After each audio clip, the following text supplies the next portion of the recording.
Good evening, Wakefield. Welcome to the Wakefield Town Council meeting of Monday, August 14, 2023. I call this meeting to order at 6 p.m. and we'll begin with the Pledge of Allegiance.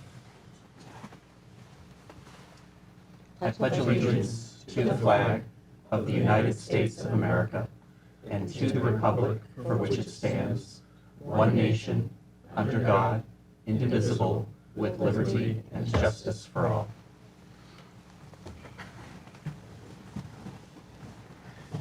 For attendance this evening, joined by all of my colleagues here in person. So great to see. I think this is the first time we've all been in person in a few months. So great to see everyone in person. Item 4 is a possible executive session to discuss contracts because an open session may have detrimental effects on the bargaining position of the town. We do have the intent of returning to open session immediately thereafter. So I'll take a motion to move to executive session. I move that we move to executive session. Seconded. Great. We'll take a roll call vote. Councillor Vincent? Yes. Councillor Dennehy? Yes. Councillor Smith-Galvin? Yes. Councillor McLean? Yes. Councillor Butt? Yes. Councillor Dabrowski? Aye. And myself, yes. So we will move to executive session, and we will return to executive session as soon as we are finished.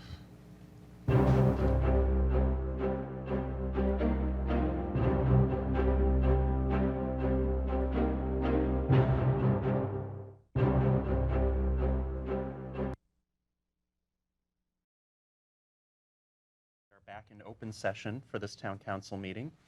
We'll proceed to item number 5, public engagement. I have 3 individuals signed up today. We'll start with Colleen Palmer.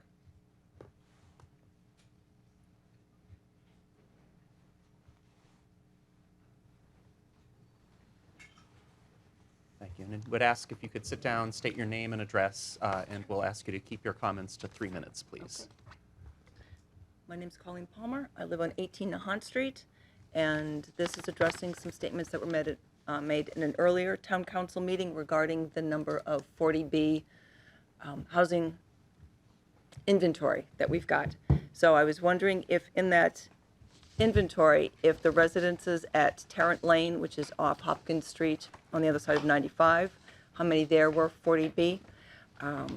The North Ave, the 572, 596 North Ave, which is next to the Knights of Columbus, there's a project. How many of those are going to be 40B? And the Converse development, I'd been told that there were 87 units out of whatever total there is in that particular development, if those were also included in the town count. Thanks. Thank you. Next up, we have Maureen Nelting. I'm not sure if Maureen is online or in person today. Chair Tynes, she was online, but I don't see her anymore. Okay. All right, Chair, if you wouldn't mind just letting us know if she returns. And finally, Yeah, sure. Thank you. Finally, Paula Gorella. Nardella. Nardella, I'm sorry. Okay. Hi, I'm Paula. I live at 10 Wilson Road, and I'm living in a home that was built by my grandparents in 1958. I've been in Wakefield since the early 70s. The home that I'm living in is a very modest-sized single ranch, a home very similar to in size and structure to the other places in the immediate area of Nahant Street. And the first thing I want to say is I wasn't privy to go to the site visit for 119 to 135. I wasn't aware that it was even happening. So it's my understanding that what's being proposed here is an enormous structure. I don't know any details about it. I just know that it's supposedly enormous, 6+ floors with 120+ units. So I have real concerns about that. I have concerns about everything that we've shared previously about 32 Nahant Street. I have all those concerns, and I have those multiplied by 10 times. The area that I'm talking about here is a residential space. It now resembles, I'll call it a cul-de-sac, because systematically over the past 5 to 10 years, the green space in that area has been quietly and systematically taken away. Little by little, you drive by that area and you see more and more green space gone. We've lost lawns, we've lost bushes, we've lost shrubs, trees, blueberry patches, other sources of food for the wildlife. They've all been systematically taken, not necessarily by this individual person now, but over the past 10 years. I've seen huge, huge changes in that area. That being said, I can't even imagine what further destruction is going to have to occur in the area to get this structure up. More trees, more rock, whatever has to happen. This is an area that's been occupied by people living in 2 ranches. So we're talking about 2 ranch homes here. That's probably 10, 20 people maximum.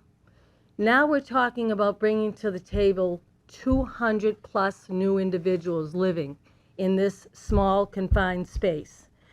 And the people and their cars and anything else that they're bringing. So that's 200 people that we have flushing toilets, taking showers, making noise, generating trash.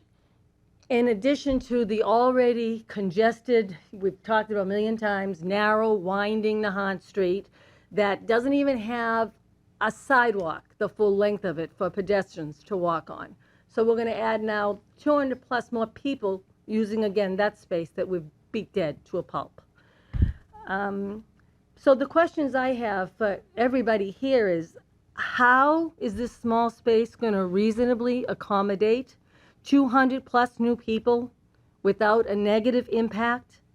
And how many of these new people are actually going to be taking advantage of this affordable housing? Are we talking 10 people? Are we talking 20 people?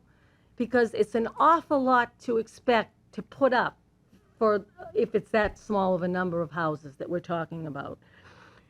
I guess in analyzing this thing, I just see way more cons than I do pros. I hardly see any pros except for the housing. And what I'll leave by saying is we don't need this giant monstrous structure in Wakefield to have affordable housing. Affordable housing can be accomplished by townhouses, by apartments, something on a much, much smaller square. So the two don't correlate, this giant structure and then all of a sudden the 40B. We don't need it. We can get 40B other ways. And so I just ask that you consider that when whatever power you guys have. And I love Wakefield. I love my neighborhood. And quite honestly, I'm sickened by this. I'm sickened by it. I'm saddened by it. And I'm very worried. And that's it. Thank you so much. If we could keep the noise down, appreciate that as well, so we could proceed with the meeting. Is there any additional public participation, Sherry? Yes, Mr. Chairman, we do have Maureen back on, Oh, so great. she will be coming over any minute now. All right. And is there anyone in the room who did not sign up for public participation who is looking to speak? No. Okay. Give Ms. Nelting a moment to come over. Yeah.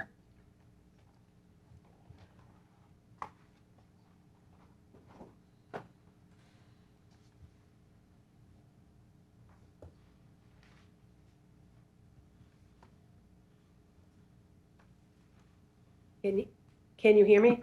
Maureen, can you hear us? Yes, I was having technical difficulties today. I'm sorry. That's okay, no worries. I may be repeating what the previous person just said because I couldn't hear her. No problem. Maureen, sorry, could you can start just by stating your name and address, please? Sure. Maureen Nelting, 100 Nahant Street. Great. Thank you. Go You're ahead. welcome. Like I said, this probably has already been discussed, but I'm talking about the residences at Nahant. And my comment basically is that Nahant Street, as everyone knows, relatively narrow street, sidewalks where they exist aren't the best, and it is used as a safe route to school, or not a safe route to school, but a route to school for 3 of the schools down in the Farm Street area.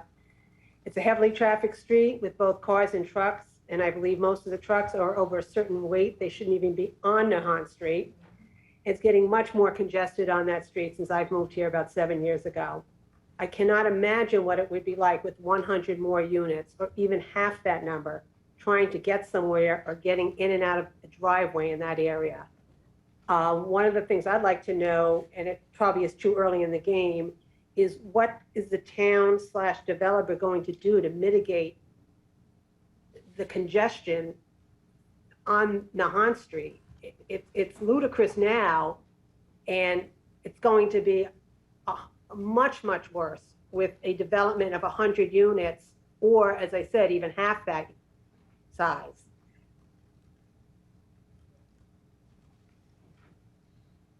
That's my comments for now, unless I may say something else, but that's my comments for now. You have another minute and a half if you have anything else you'd like to add. I mean, that's pretty much it. I took a walk down Nahant today from Maine all the way down to Farm because I was kind of curious how many units are existing on the street. Again, it's a very unscientific count, but I walked down the street and was counting mailboxes in all of the homes on the street, not including the Franklin School, which is where I live, because I know that's 20 units. I did include that, but I didn't count the mailboxes. 106 units, give or take, currently on the street. So basically, we are doubling the size of the units on Nahant Street. Clearly, I don't know how many people are in any of the units, and I know there are going to be, what I gather, at least proposed, 100 units being proposed for the residents at Nahant. I just can't imagine this street being able to accommodate that many units in a development, plus the 100 plus that are already on the street. And that's all I need to say. Great. Thank you so much, Ms. Nelting. You're welcome.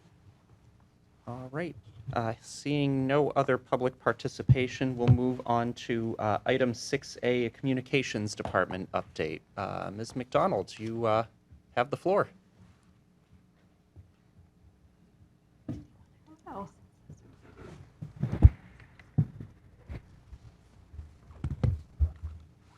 Hi, I'm Jen McDonald. I manage the Communications Department.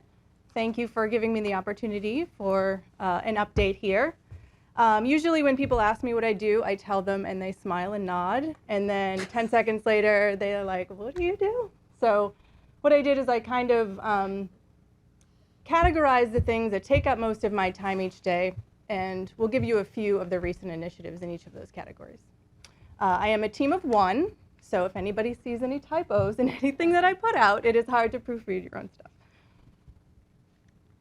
So I thought I would start with the first charge that I got when I started here, which was to create a common voice and a common identity for all the town hall departments. I always go back to my business card story. When I first started here, I met all my colleagues and I took all of their business cards, and when I got back to my desk, I looked at them, and every single one of them was different. Different fonts, different layouts, different images, different colors. Some people may say, who cares? But I have a branding background, and I know that that sends a message.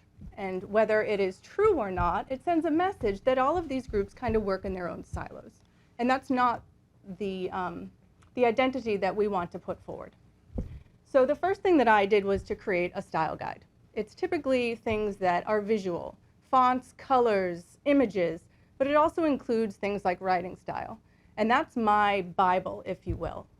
It also would be helpful to a freelancer or a contractor, but it's mainly the things, the guideposts that I use when I work. So from that, we were able to work first digitally. If you were working for a big company and you did a rebranding, you would have like a shred day. You would bring all your old materials, get rid of it, come back in the next day, and have your new suite of stuff. We don't have that luxury, so we started with digital assets because they're free. And then as things get purchased or renovated, what have you, we were able to move forward with the new look. So you'll see the outside reflects the inside, reflects digital. And that altogether creates consistency. So the first thing I want to talk to you about is our website. This takes up far more time than I would have anticipated as an outsider. I am in there every day, all day I'm logged in. There are updates every day, and that's a great thing. So some of the new initiatives for the web. First, our news and announcements. I will tell you in a few minutes how you can get these sent to your inbox, because I absolutely recognize no one's coming here every day after ESPN and CNN. A lot of our boards and committees have really taken ownership of their web presence. So I am working with them to build out a more robust online portal for them. So for example, the Environmental Sustainability Committee now has a robust tools and tips section where you can learn about everything from sustainable landscaping to solar. The Conservation Commission, they also have a more robust presence. We redesigned their page. And all of the projects that are before them, all of the information on those projects is up as well. We migrated the fire department onto our website. It's just wakefield.ma.us/fire. They're also in the departments dropdown. They were hosted externally on a completely different platform before, and their administrator was an employee. And obviously they have other priorities that can pull them away at any minute. I'm in here every day, so it just made sense to move them over, and then I can provide whatever updates they need made. And then the last one I wanted to review with you was the Public Works Construction Portal. A lot of people probably in this room are often wondering what projects are going on around town, what projects are planned. And our engineering department has been really, really amazing at helping me build out this portal.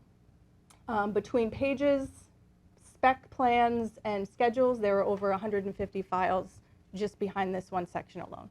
So I wanted to give you a very quick demo of how you can see it. There are two ways you can access the same information. The first one is an online interactive map that Katie Lafferty in engineering created for us. This is a screenshot. There's more information here. You would see what all the color coding means. But essentially, there's three phases. The first one is the planning phase. The second one is the design phase. And the third one is the construction phase. The brown that you see is the construction phase. It's phase 3, and it's the example I'm going to show. So you can zoom around the map, move in and out, see all these streets and points in their different colors. And you'll also notice that there is an alphabetized list on the right.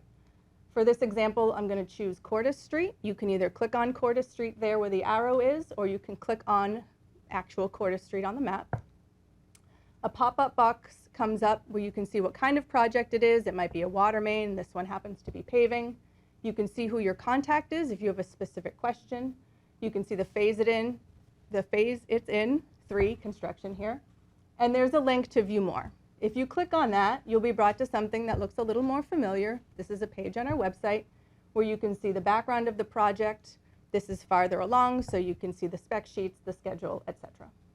If that is not how you like to absorb information, it is an interactive map, you can also see it just in a list on our website. I'm showing you screenshots, so it's a little clunky for me to demo, but over here on the left, that left navigation stays the same throughout the portal. This was a phase 3 construction project, as you remember. There's an alphabetized list. You click on Cordis Street, and you're brought to that page again. So 2 ways to get to the same information. And this is updated constantly. I did 2 different project updates right before I came here. So the engineers have been really great at forwarding me information.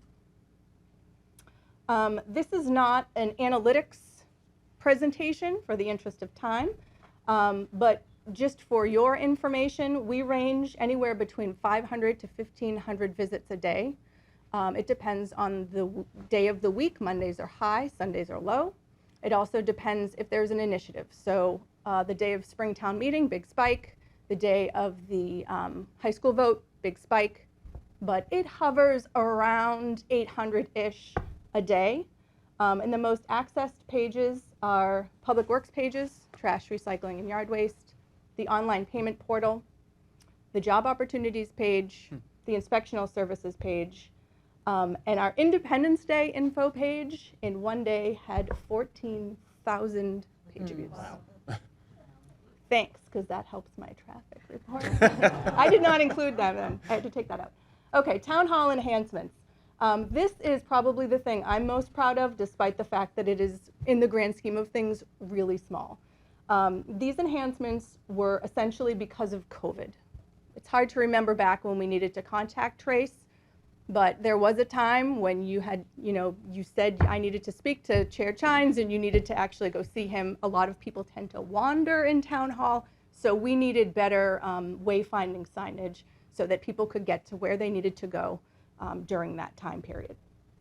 So the before picture is our directory, old school directory under the glass with a key. And this was a manufactured directory. So these are not just the little letters that you can move around. The cobbler has no shoes. I think this maybe wasn't a priority to update when people moved. And a lot of people do move, especially when we had the changes between 5 Common and 1 Lafayette. People move back and forth. So this, I think, could be improved. And what we did is we created digital signage. So I update this from my desk. If someone moves, there's no cost at all except about 90 seconds of my time. So this is an info board that was in the lobby of Town Hall. Again, old school under the glass, so it wasn't easy to update. There's also limited space. So when you have a lot of stuff to put up, it gets put up over other things. So we replaced that with a digital board. These are just on a rotating basis. They say all the things that would have been pinned up, I think, in a much more user-friendly way. The benefit of this, too, is that I can set these to self-expire. If there's an event or an initiative that ends, I don't even have to go in and update it. It takes itself off. This one is my favorite because if you can see, that is the public meeting calendar, and it required someone to handwrite the meetings on a calendar. Below it are the public notice meetings that need to be posted for legal reasons. So we replaced those with digital screens. When the town clerk's office intakes an agenda, they do their stamp and then they post it to the web. That's part of their process. So this screen on the left is simply a feed. No one does anything. I don't even do anything. And when there's a lot that they will scroll, they update themselves. And on the right is a rotation of the public notices that are up at the time. So these are some self-service wayfinding. There was a lot of taped paper up because not every office was signed. And then employees only, I don't know how old that was, but some of the signs that we did have had seen better days. So took the initiative to update things. You'll notice that is Steve's name placard. The part on the right we designed so that if someone moves or if someone changes their name or gets hired, that's literally a piece of paper that we can slide right under the plexi. So there's no cost to updating these, which isn't the case before. And then finally, we all have name badges now, which we didn't. This was a little more necessary during COVID when we were all masked. You couldn't tell who people were, but it's something that we have kept, and all new hires have name badges, which is also great because we have people who are going into homes and businesses to do inspections or provide service. Design.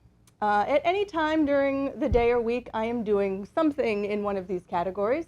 Print, I got to get my hands into the annual reports the last few years. Posters are the things that I tend to do the most.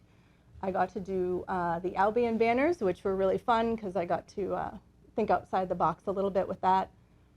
I was really excited to be given the opportunity to wrap the water truck. That's the design that my colleagues chose. They like the best. Social posts, outreach materials, the health department does a lot of those. That mailer happened to be about the senior tax program that was in water bills. And then event assets from digital to on-site signage and everything in between. Social. So if you are on Facebook, you can follow us at Town of Wakefield MA. We do have other social accounts. I am the primary administrator on this one, so it's the one I will speak to you about. We have almost 8,400 followers. It was up 226 so far this year, down 40. This is a geographical-based page, so you have to expect some attrition. People move. It's really difficult to compare communities. There's different reasons why some may have more followers than others, but I did a quick benchmarking of our surrounding towns. Reading is the closest at 4,700. Linfield has 1,800 followers. Melrose has 696, which doesn't feel right to me, but it was an active account. so I don't know if maybe they relaunched, and I could not find a presence for Stoneham or Saugus. Again, not an analytics presentation, but just a little fun fact. The posts so far this year with the highest reach, the most reactions, likes for example, and the second most comments were all about Project Pop-Up. You may be wondering why. There are probably a few reasons. One, it's a cool initiative. It's not something that we've done here in Wakefield, at least any time recently, so people were interested and engaged. And also, you know, Inspire Cafe has a lot of employees. Those employees have families. Their families are passionate. Their families are asking friends to share, and that creates engagement. And that's the social in social media. So when something doesn't get a lot of engagement, it tanks. And I will just, as a juxtapose with the committee application, that did not do well at all, and historically those don't do well. So if there is information, and you know, anybody in this room, if there's information that's important to you, give it a like, give it a share if you happen to be on Facebook. That creates the engagement because it's all algorithm based. If it doesn't get engagement, not as many people see it. I am also on the planning committee for various initiatives and events, and I just wanted to plug a couple quickly. Town Day, October 7th on the Common. Wakefield 101 just set the date for November 2nd. That is a new resident open house. And I have to give a lot of credit to Catherine and Jacqueline at the BB Library who put a lot of effort into that. It's an opportunity for new residents to come. It will be at the Civic Center again this year. And just casually engage with town departments, town committees, and local nonprofits. Very casual, and they can also meet other residents. Now, if this sounds like something you would like to benefit from, but you're not a new resident, I would encourage you to come to Town Day. Because last year and the year before, when we had it near the Civic Center and called it Fall Fest, we did essentially the same thing. We took all of the town committees and boards, put them in their own section so people could browse and interact, even though they weren't a new resident. So if that sounds like something you'd like to go to, even though you're not a new resident, come to Town Day and you'll interact with a lot of the same groups. Parent University is a Wakefield Public Schools initiative. Most likely it will be a virtual keynote in the fall and in-person workshops in the spring, much like we did last year. And then the master plan, I believe MAPC will be in front of you in the fall. So that's a lot of information, and we are in information overload, I recognize. So how can you get this information? So if you go to our website and do a /subscribe, there's also a Get Town News button on every page of the website. You can get all news that's posted sent directly to your inbox as soon as it's posted. The other thing you can do is receive agendas for committee meetings that you may have an interest in. So for example, if you're really passionate about the town council meetings, you want to know when they are and what's going to be talked about, then you can sign up to get them, and you'll receive the agenda as soon as the clerk's office posts it. Code Red is the emergency communication platform that's used really only in emergencies. You'll probably only get 3 or 4 a year. Snow parking bans, boil water notices, stuff like that. It is geographically based, so if you are already signed up and you move, I suggest you go in and update your address. There are occasions, they're limited, but there are occasions when they may only need to send a message to a certain area of town. And that's /Code Red. I already told you about the web and Facebook. So a couple of other ways people can get information. The lower left, I call them the red kiosks. They were gifted to the town just before I started. I know there was a lot of controversy about them. I love them. I wish they were all digital. There's 4 of them. On the town common, that does have a digital side, Veterans Field, Main and Albion, Main and Water. The town council did set a policy about what kind of posters can go in them. It's town news and nonprofit events and information that are either based in Wakefield or that are taking place elsewhere but benefit Wakefield. What you see on the right are the wooden info boards that are around the lake, Main and Lowell, Vets Field, and near the Spalding Playground. What I was finding is that consistently there were taped papers on the plexiglass. These were old school with the plexi. And that told me 2 things. One, there's an unmet need for a true community board. for people to share information with one another. 2, all of that tape residue was destroying the plexi. So what did we do? We took the plexi off and made these true community boards. You have a lost dog, you can pin it up. Your church is having a craft fair, you can pin it up. The Public Works Department does, monitor these, and I have not heard of any issues that have come about from them. So they are true community boards now where people can share information. Quick plug for the community calendar. It is a BB library initiative, but it's on our website and it's on the Wakefield Library site. This is a self-service platform.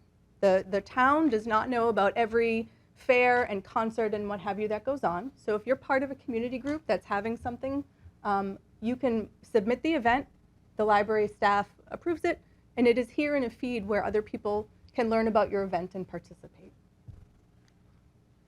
Quick plug for the summer newsletter. It's digital, it's /summer-news. Lots of updates from our town departments. And then I would be remiss if I didn't acknowledge the non-municipal ways people can get news. The people in this building right now, WCAT, they're at all kinds of events. They have a monthly show with our town administrator who gives updates. And then we are one of the very few communities that can say we have a daily newspaper. So there are different ways that people feel comfortable in taking news, and I suggest that you kind of explore ones that work for you and think about more than one. And finally, I have a few goals and initiatives for myself, and I just wanted to share them with you. So we do have some translated materials that I work with the Department of Public Works and the Health Department on, and I want to build on that momentum to continue that. I have been in conversations with our emergency manager about how we can add additional languages to our Code Red system. If you get one of the phone calls, you may notice that it's a robot voice, and that is because it is translated. If we recorded a human voice, they couldn't translate that. So it's actually text to speech, and that's why it's a little impersonal. It kind of sounds like a robot, but that allows the translation to happen. The digital world is changing constantly, and it's really important that I keep up to date reading articles and attending webinars. I'm especially interested in accessibility, especially for those who use screen readers or who use online translation platforms. And like I said, I'm not the only person that runs a social account or a website here in the town of Wakefield, so I do try and share that with my colleagues when I can. I would like to explore new avenues of communication. We're in information overload, and it's hard. So I did take a peek at the master plan survey results. The last one had a communication section, and there was a lot of suggestions that we go back to printed mail pieces, which is interesting because 15 years ago, your mail was probably this thick, full of junk, and your email box was manageable, and it's the opposite. There are days when I don't get any mail, and I have 700 emails. So is that something that we should look into? Those are things I want to explore. And then finally, encourage everyone in this room, if there's information, share it. A brand can tell you you totally need this product. You definitely need this product. It's going to go in one ear and out the other. But if your best friend says, I can't live without this product, it's going to mean something entirely different to you. So if you have information that you know about, share it with your friends and neighbors, and then share how to get it. So my favorite thing is when I see on Facebook someone say, does anybody know if trash is delayed because of the holiday? And someone will reply, yes, I got an email about it yesterday, and here's how you can too. So that's it. Thanks for having me.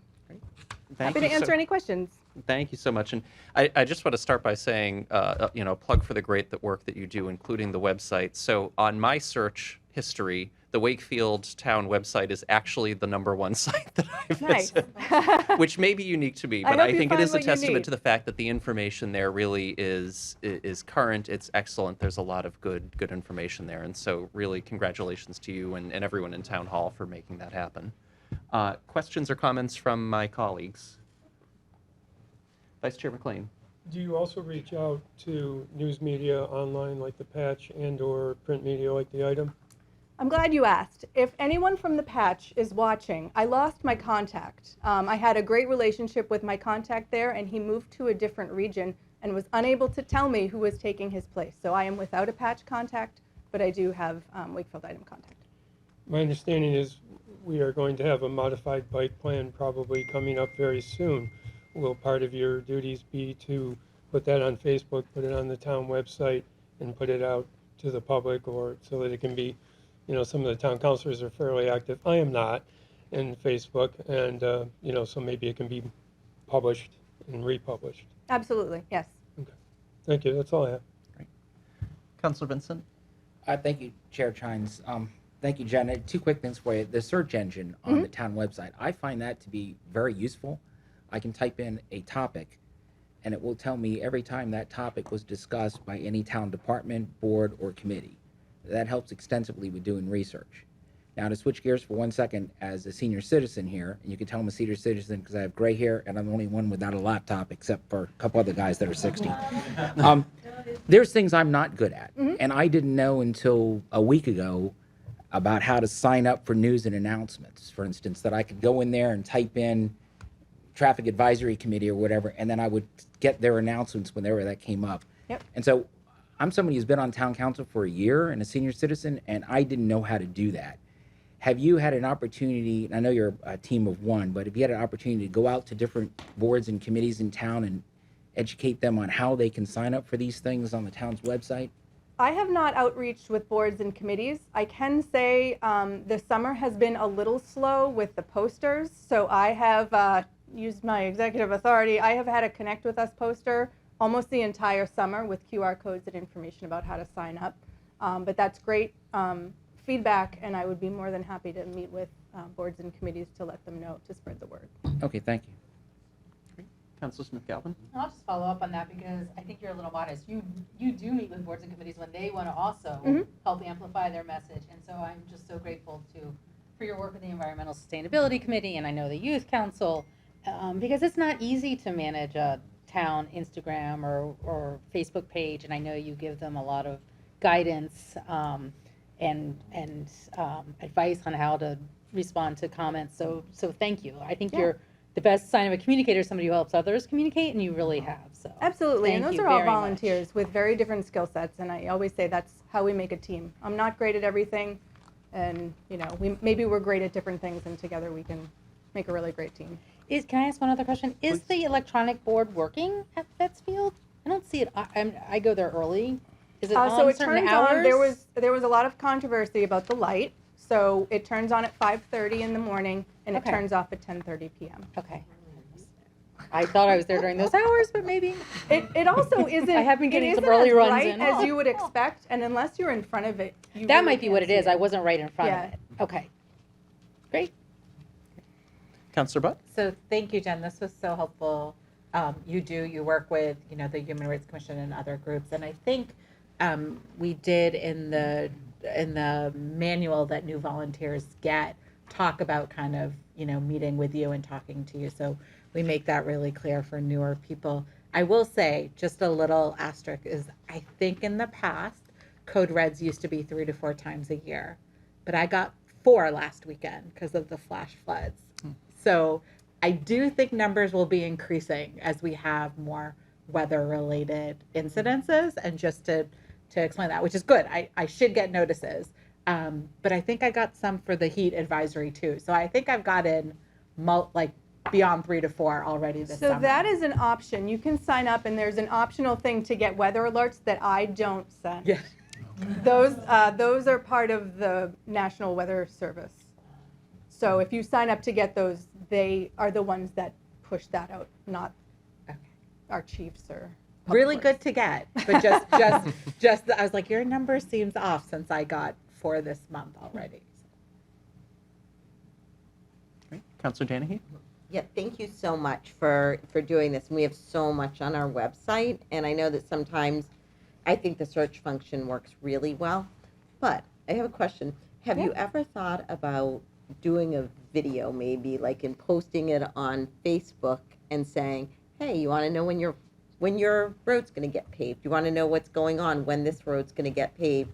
and just showing people where to go, so that then that might make it a little bit more user-friendly for somebody to be able to find it who can't figure out the search function, Yeah, I or can definitely do that. to do like just things like that would get more people to find information Yeah. that, because you said like 150 pages under DPW. That's so much.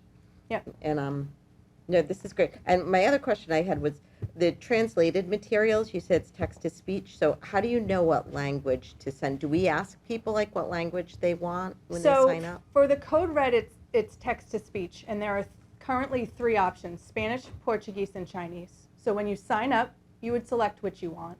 Okay. The materials that I showed are those are what the health department, for example, Yeah. asks us to translate. So they Yeah. may have a specific piece that's in Portuguese, Yeah. and they know that their audience for this piece is that. So the text to speech is the code red, and That's yes, great. you would select which language you want when you sign up. Would it be easy to add languages to that, or is that a So that's bigger- what I've been in conversations with Tom Walsh about, on whether Okay. we can add more. I think there is maybe an expense to it, but Mm. we're investigating what options are. Okay. We Thank may you so very well much. go to a different vendor Oh, yeah. on that. I didn't want to say that. Okay. Yeah. If the current vendor doesn't Yeah. play Yeah. ball, we may have to. Yeah. I think that would be important. So thank you so much. Yeah. Can I just say one thing? Please. I think Jen does a great job, and she's really very modest. She's part of our management team, and we meet every week to talk about everything under the sun. One thing that Jen taught me was that, communications can't be the last people in the room. They're going to be in the room at the beginning. So every now and then I forget, and she reminds me. And God forbid if you have the wrong T-shirt or shirt on with the wrong brand on it. That's all I'm saying, right? I'm the brand police. The brand police. Took a lot of work to build this. You Yeah, gotta- does a fabulous job. So thank you. Well, thank you very much. Great. Thank you so Thanks for much. your invitation. All right. Moving on to item 6B, we have an information technology update. I think he's online. Okay. Yeah, he's coming over right now. So Hello, I may. everyone. Oh, Hi, Todd, can you hear us? Yes. Okay, great. I was going to say for WCAT, we're still seeing the slide presentation. If we could just update that. We hear you, Todd. We just don't see you. Todd's camera isn't on. Okay.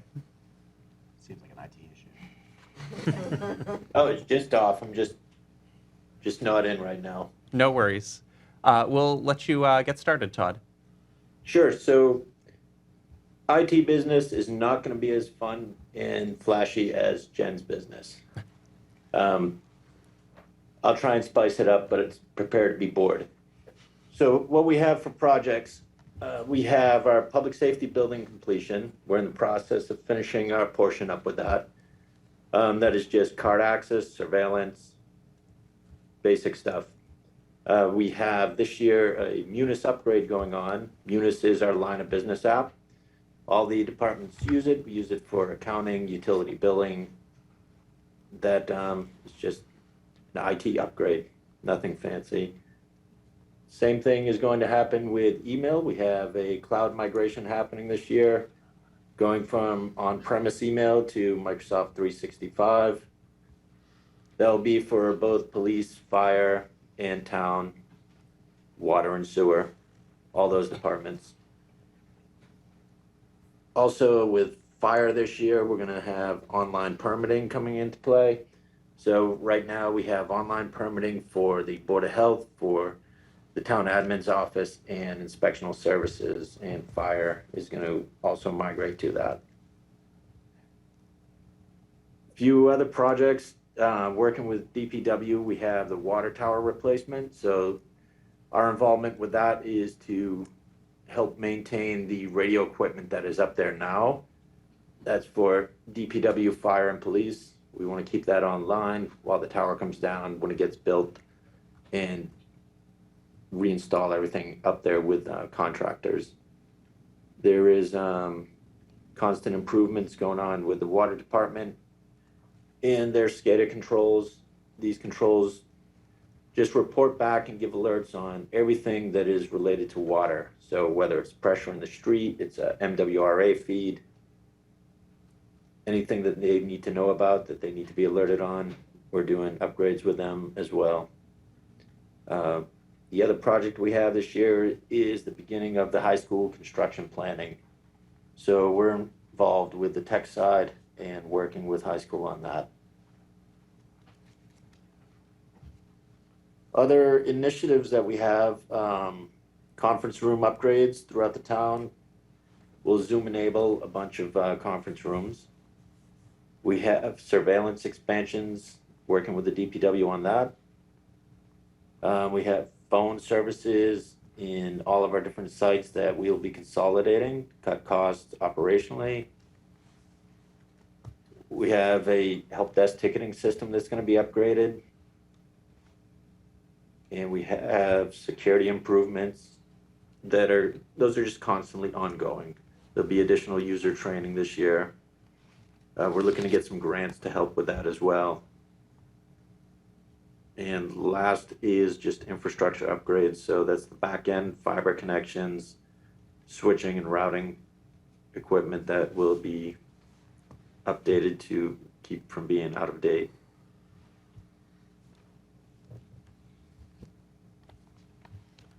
It's really all we have.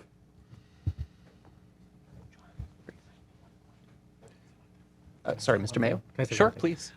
Todd, can you talk a little bit about the training that was sent out to all the staff regarding not clicking on the wrong thing, being very careful about emails that you look at, because your office handled that, and I thought it was an excellent initiative. Yeah, end user training we had, basically, anytime you get a fake email that is trying to lure someone into clicking somewhere where they shouldn't be or trying to infiltrate your systems, we just have training that went out, talked about the different ways that companies can be breached. They would show users that here's a fake email, here's what to look for in it. It's really basic stuff. We'll just be doing more training with that as well.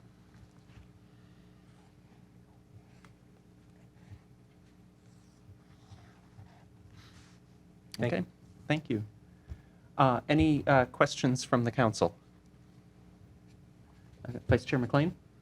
Todd, this is Mike McLean. Could you give us any specifics on the where and when of Zoom-enabled conference rooms? Because many people have asked me about this from various boards and places. Yeah, all of the conference rooms, the equipment is ordered and we're just waiting on that to come in. As far as where they're going to be, we have the community room in the public safety building, the heritage room inside the civic center. We have the trustees room in the library. We're adding one at the Council on Aging. And we have the first floor in the town hall. Is there any time frame on those, or is it too hard to say at this point? We don't have exact dates yet. The smaller rooms will be done first. Those are kind of rooms that come in a kit. So maybe within the next 2 months.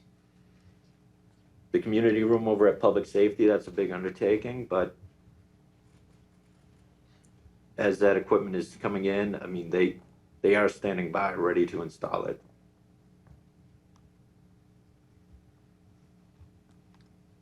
How about the town hall, first floor, is that?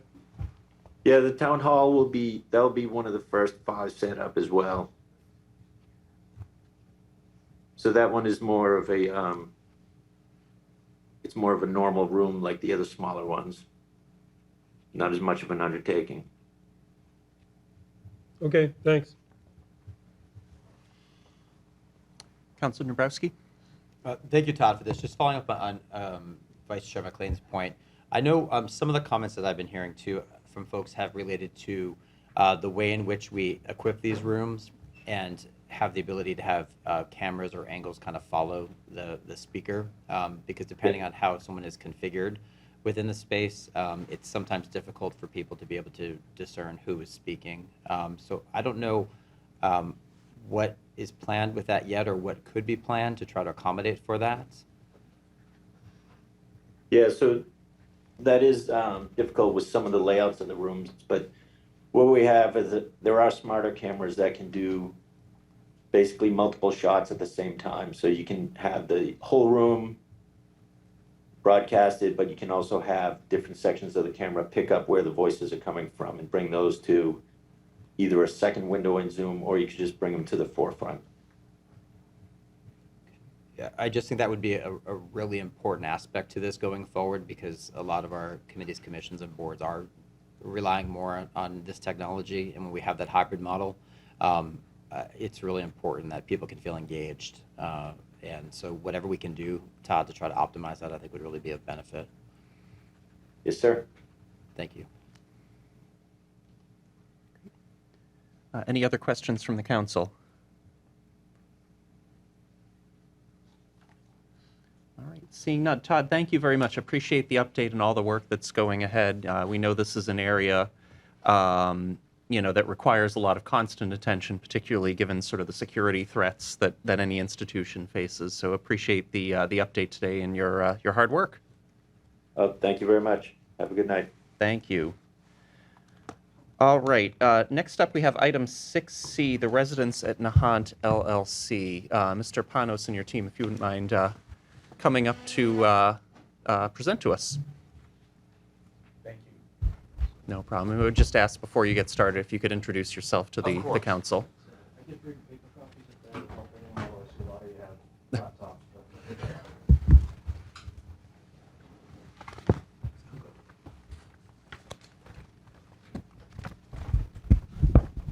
I'm all set.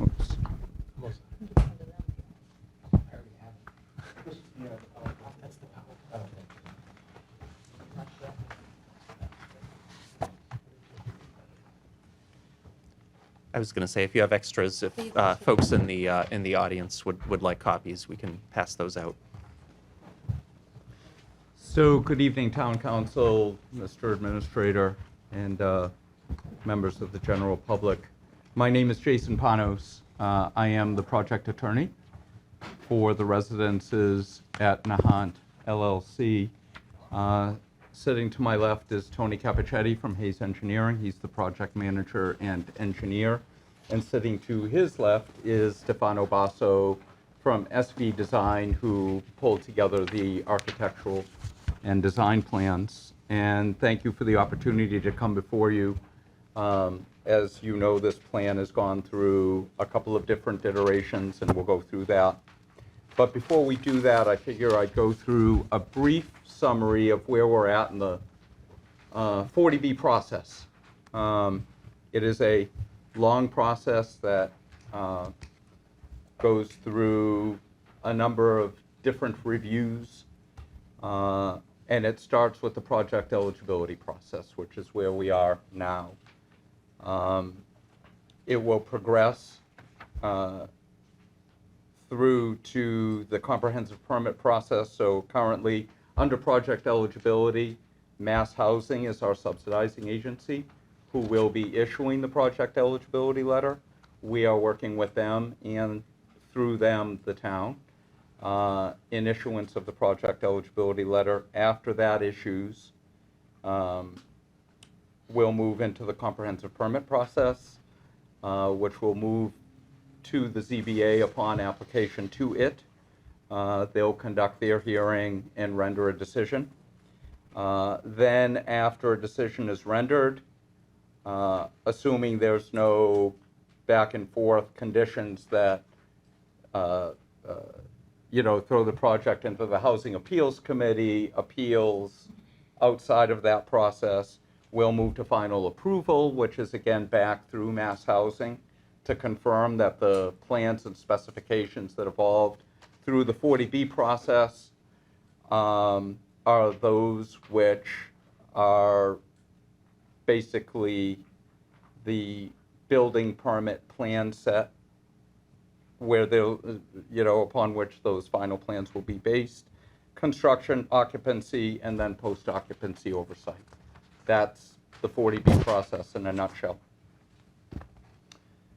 Project eligibility is, as I indicated, where we're at right now. There is no application currently pending before the town for its deliberation. That is step 2 when we apply to the ZBA. Right now, you're kicking the tires, you're taking a look, you're preparing for your municipal comment submission to Mass Housing, which has been extended through August 18th, I believe.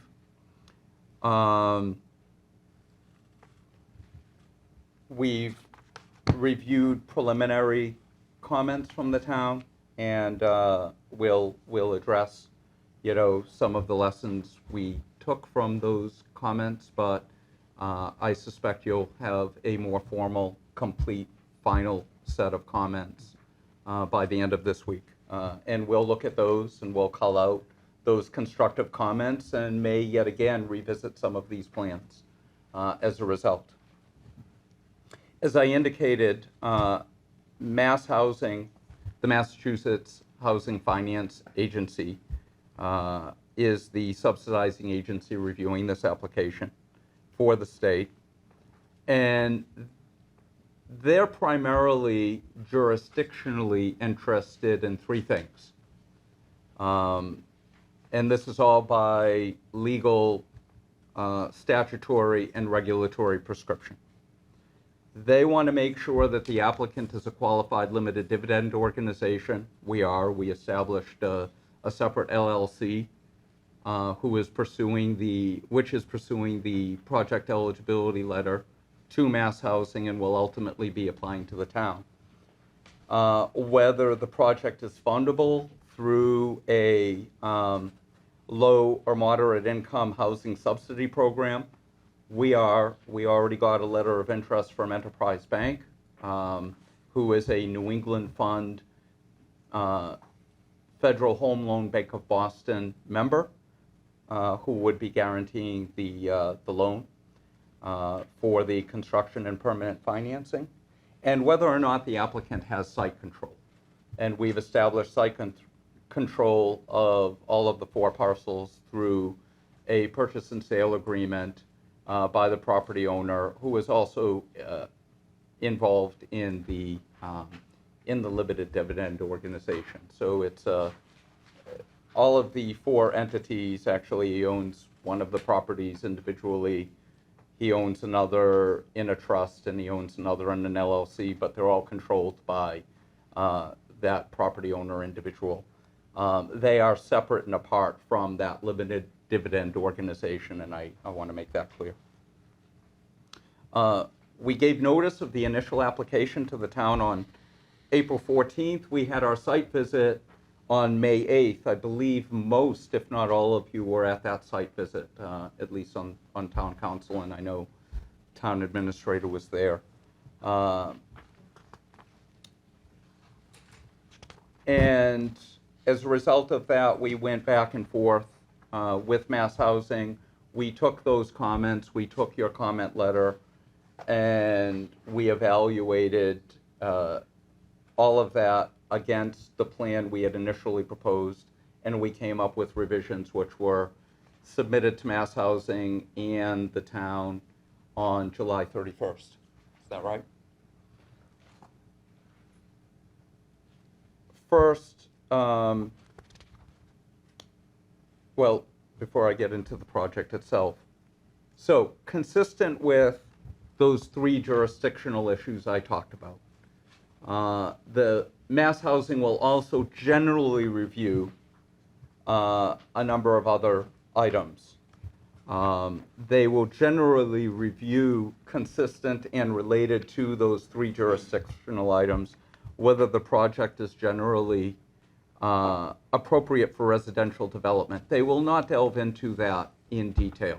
They would rather leave that to the Zoning Board of Appeals when it gets there. But they will look at it, obviously. Is the conceptual project design appropriate for the site? Again, that's what influenced a lot of the that level of evaluation is what influenced the design revisions in conjunction with your letter from May 31st and comments that came from the May 8th site visit. Is the project financially feasible? We have some smart developers who are experienced in project development of this size, and they would not undertake this if it were not financially feasible. Mass Housing recently, although we're still waiting for the appraisal, recently looked at that. I think they are fine with the financial feasibility of going forward with the project as revised.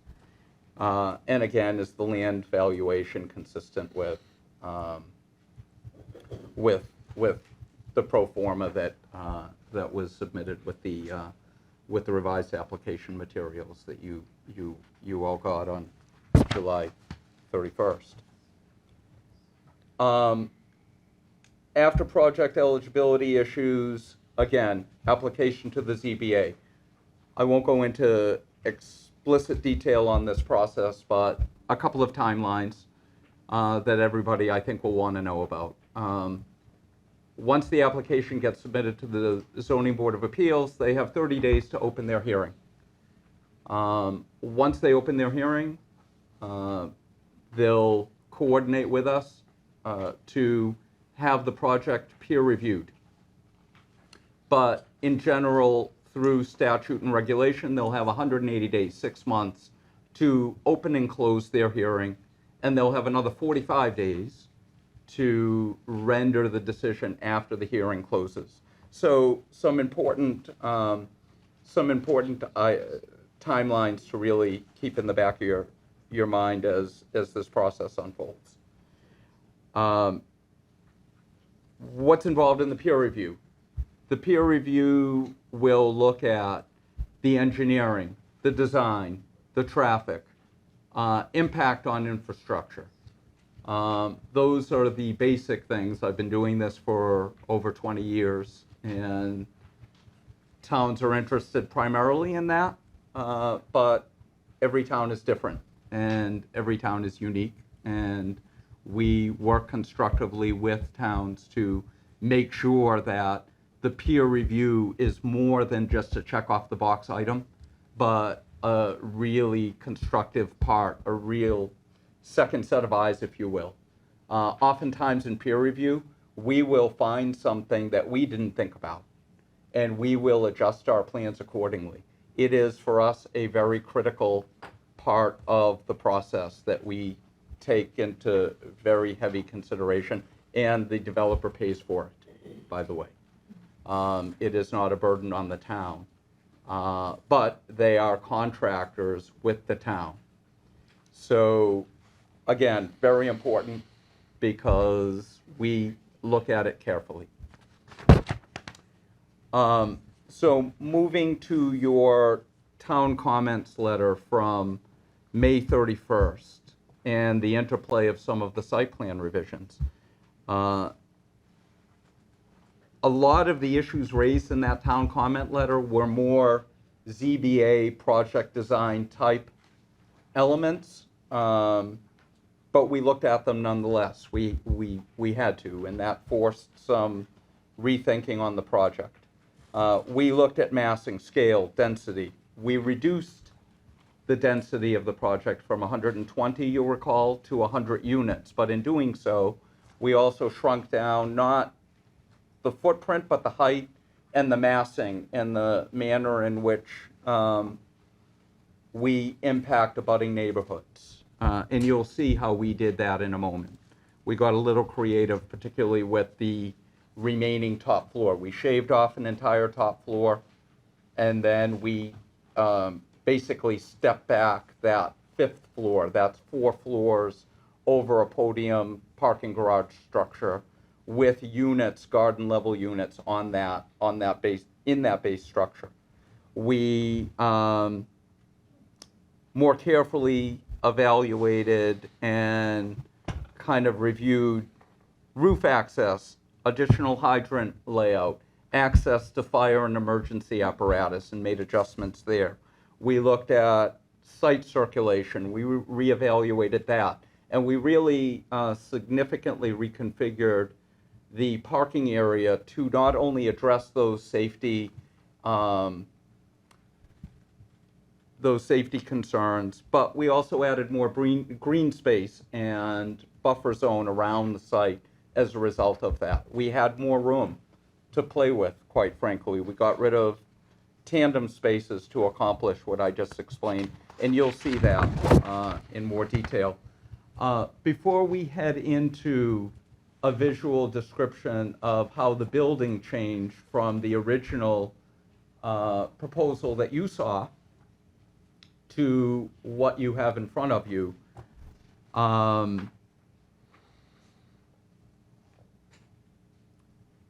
we'll go ahead and talk a little bit about that green space site plan, those changes. But I want to note that you included in your packet basically all of those revised plans, and we have them here. I assume you've looked at them, and to the extent you have specific questions on those revised plans outside of the PowerPoint presentation, we're happy to jump back and forth. But I do have a quick administrative question. Is that available? To The be put council's up? received all of the information that was submitted as part of the application of mass And housing. is it available to put up if you have specific questions that we can show you? I don't know if Okay. WCAT has that information, but if you could proceed, we'll Absolutely. we'll be able to speak to that, I'm sure. So I'm going to hand through the chair this over to Stefano briefly to talk about the building and some of the site plan design changes, and he may switch back and forth with Tony in doing so, but please. Great. Thanks, Jason. Thank you all. These are some diagrammatic cross sections through the site. These are pretty useful drawings to look at. Questions came up during the site walk related to how the building fit into the site. There is some topographic change across the site. So these sections do a good job of showing what the scale of the building is compared to neighboring homes. Some of the outcroppings of ledge that are out behind the site, and then some taller trees back there too. So Tony and the civil team shot a lot of elevation information. They got heights on buildings, so this is a pretty accurate depiction of the relationship of the project to the existing site conditions. The heavier dashed red lines show the project as it's currently being proposed. So the overlay, you can see that the top floor of the building, as Jason mentioned, we've taken off the 6th floor entirely. There's no more 6th floor. And then starting at the section at the top of the screen, Nahant Street to the right, the darker section shows where we're cutting through the building and what the height of the houses across the street are. And you can see a smaller step back on the front along Nahant Street. That's a 5-foot step back at the 5th floor. That provides a little bit of extra relief, shielding some of the height from view from the ground if you were, driving by or walking by. To the left of that top image, there's a deeper setback, so that's a 45-foot step back. And the goal of that was to reduce the height and massing of the building along the Stark Ave side of the project. So there's the row of houses. There's a lot of trees and ledge back there, but there is a lot of proximity to homes. So that was an area that we paid special attention to try to reduce the height and massing of the building. Here we have some side-by-sides of the original proposed that we looked at together on the site visit. On the left and then on the right, the revised design. We'll get into greater detail on the architectural design of the building in a moment, but these side-by-sides just give you a quick impression of how the massing has changed through the revisions and the feedback and the comments we got from you all that were helpful in shaping the project.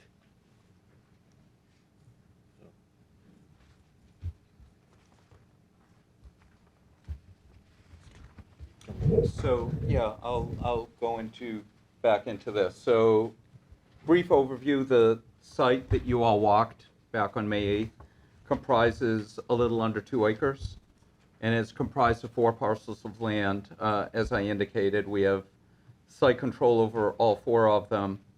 0 Nahant Street is a landlocked parcel. Actually, can we go to the next screen? Excellent, thanks. 0 Nahant Street is a landlocked parcel. 119 Nahant Street is, I believe, where the industrial building is. 127 Nahant Street is has frontage on the street itself, and 135 Nahant Street also has frontage on the street. 127, I believe, is the White House, and 135 is the tannish-looking house. The parcel is located in the Business B District and Single Residence Zoning District. It's kind of strange because the Business District fronts Nahant Street where the houses are, and the Business District is in, the Residence District is where the industrial uses are located. So this site is almost entirely comprised of pre-existing non-conforming structures and uses. Access to the parcel is strictly from Nahant Street, the public way. There will be no proposed access through any other parts of the site. And then you'll see, once you see the site plan, you'll see the traffic circulation proposed through the site. A general description of what's around the site, and I don't necessarily have to tell you because you live here.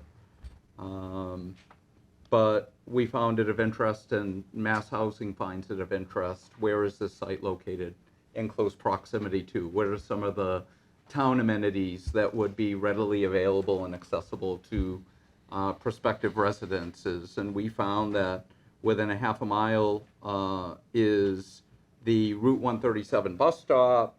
About 3/4 of a mile away is the commuter rail stop. Walking distance to wonderful Wakefield shops and dining opportunities. There's the Wakefield Dog Park, Woodville School, Wakefield High School, where we are, BB Library, and again, shops and dining opportunities throughout. Development summary. We, as I indicated, went from 120 units in a 6-story building, 5 residential stories on a parking structure, to 100 units in a 5-story building with garden within that, adjacent to that parking structure and on the 4 floors above it. A very interesting question we called out from the resident who spoke before us from Wilson as to who is going to benefit from this. I thought that was a very interesting and important question. We proposed 25 units out of these 100 to be affordable at people earning at 80% of the area median income. That's going to benefit 25 families, a minimum of 50 people. And then if you did have a chance to go through the application materials, you will note that we are more than open to working with the town to make sure that there's a 70% local preference to people who are employed, have children in schools, employed in the town, have some tangential relationship to the town where they would be able to take advantage of these apartments. That's 18 of the 25 units who will benefit from this locally. And those residents would typically be a lot of your frontline workers, maybe teachers, nurses, police, fire, they would all have access to these units. So very good question and very good information. The unit mix focuses primarily on 1 to 2 bedroom units, making up 90% of the development. 63 studio and 1 bedroom units, 27 2 bedroom units, and 10 3 bedroom units. We are cognizant of the impact, even though this is not a mass housing consideration, but we are sensitive to the impact of developments like this on schools and infrastructure. And if we could do away with 3 bedroom units, we would, but we can't. It's baked into the project eligibility process, and there's little we can do about it. However, it does make the development a little more generationally friendly.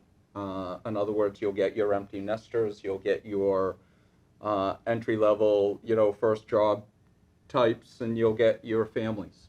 And that's what mass housing is going for, and it's a laudable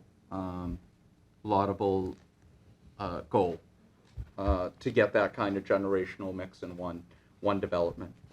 All 100 units, because this is an apartment development proposal, will count toward Wakefield subsidized housing inventory. I know there was a question of the SHI calculation and how it was arrived at.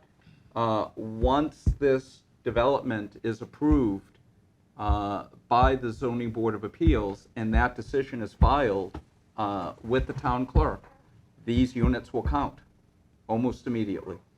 There are 135 parking spaces at 1.35 spaces per unit, almost 1 space per bedroom, which is pretty much our consistent goal when we look at developments of this type. Tony, if you could, through the chair and the rest of the council, talk about the site. So Tony Capichetti, I'm a registered engineer with Hayes Engineering, 603 Salem Street here in Wakefield.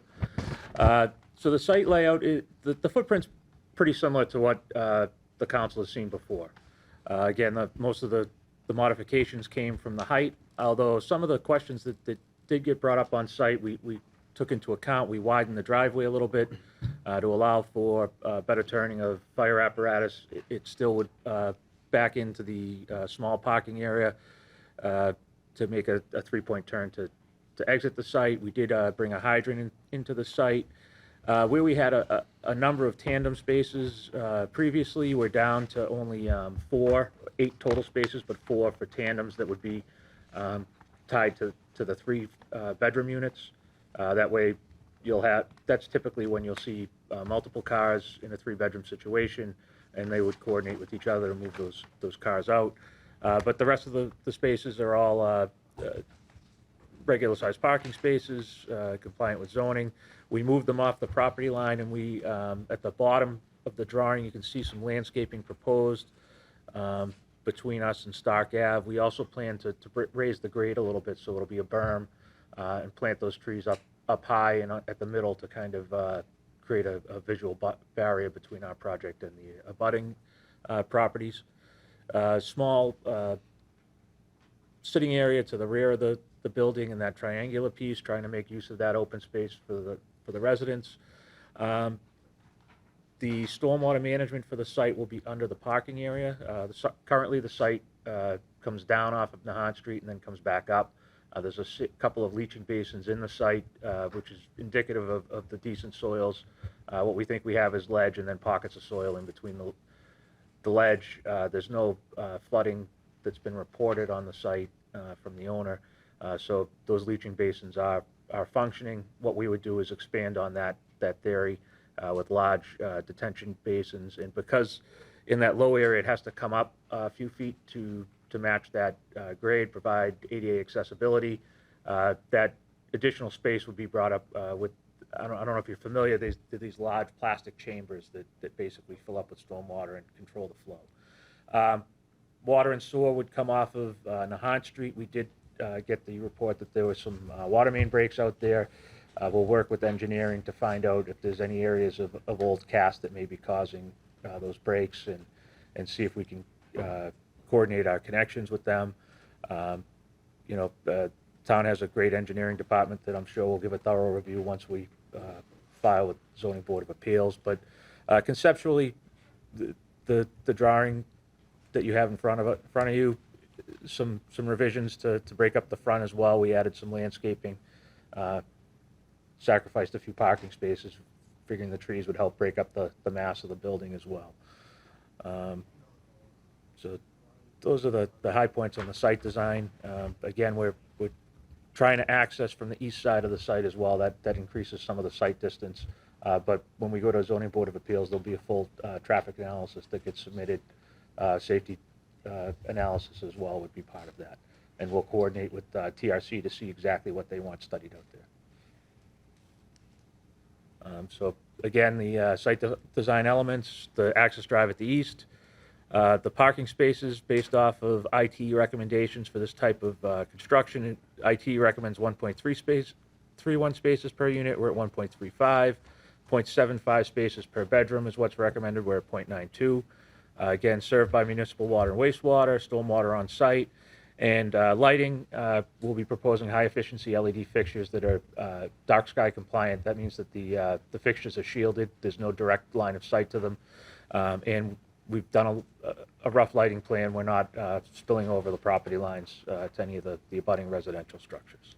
And again, a lot of those design elements will be subject to a more thorough vetting through the peer review process. So we entirely expect that to play out at the ZBA level.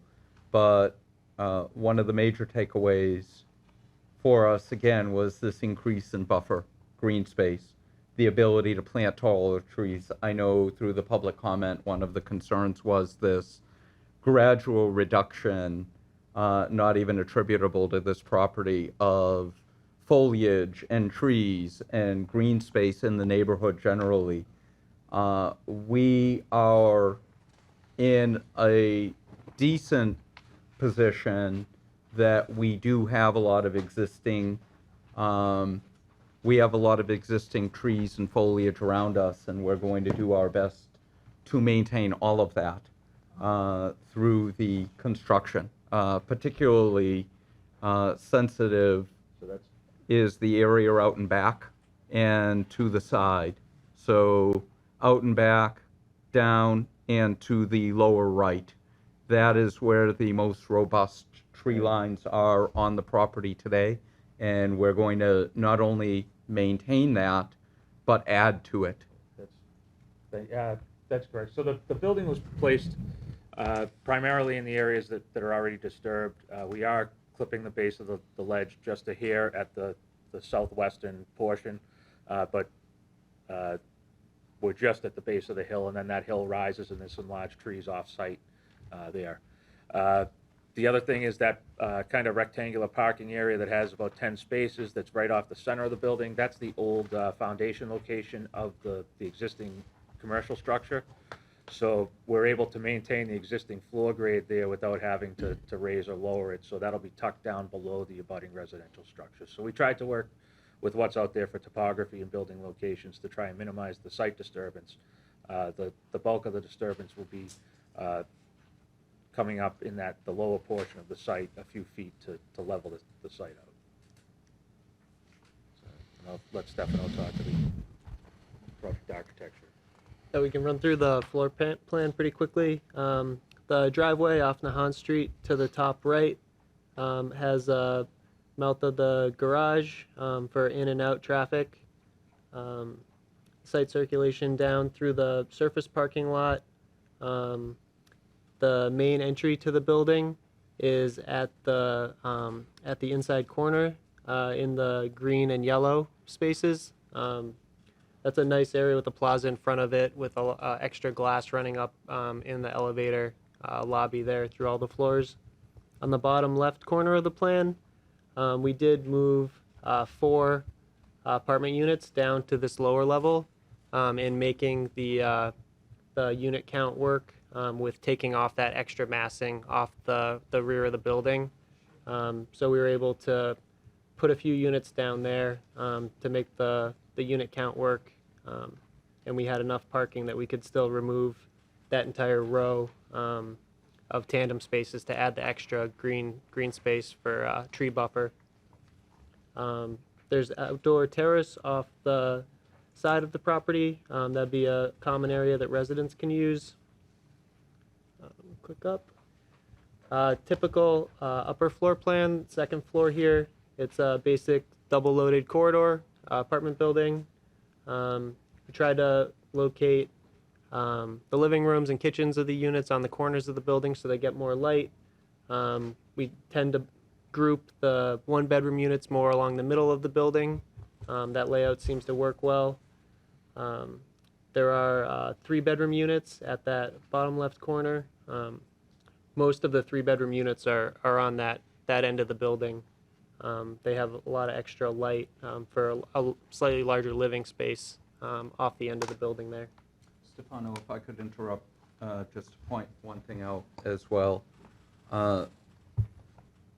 We meet the design guidelines prescribed through Mass Housing in that you'll notice when you take a look at these floor plans that our accessible units, and we meet the building code and architectural requirements for ADA accessibility, and you'll also note that the comprehensive permit units are all interspersed throughout the building.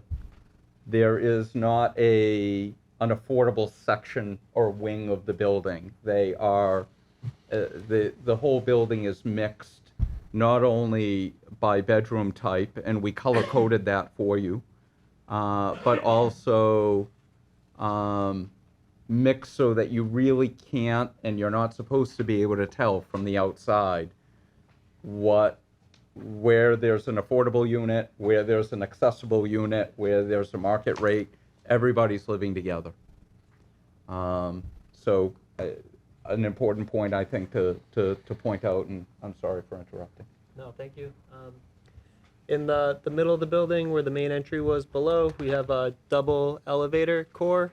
And then at the end of the corridor on either wing of the building is a staircase that goes all the way up to the roof that provides a full walk-up stair with the full height door access to the roof. So we have 2 of those, and then egress at grade and access to the parking garage too. You can jump up to the 5th floor. Oh, yeah, there it is. So here's the top floor. Similar unit layout overall. The difference on the top floor, there are also some more resident amenity spaces. So there's the green space on the top left corner of the plan and in the bottom left corner. Those are spaces for typical amenities that you'd see in a multi-residential project. A club room, a little dining room, a fitness area.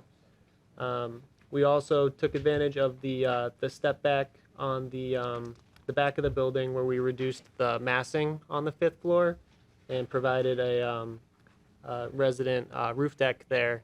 That's nice in the building sections. If you look at it, it's well positioned that a lot of the taller trees and the ledge outcropping.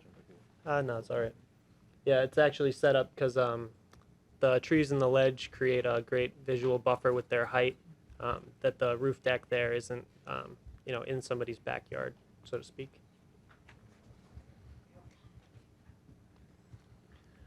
So looking at the exterior of the building, we tried to call back to some of the traditional mill buildings that you'd see in the area. This is a really good exterior material package. They're using full red brick, a weather-struck, historic New England type brick.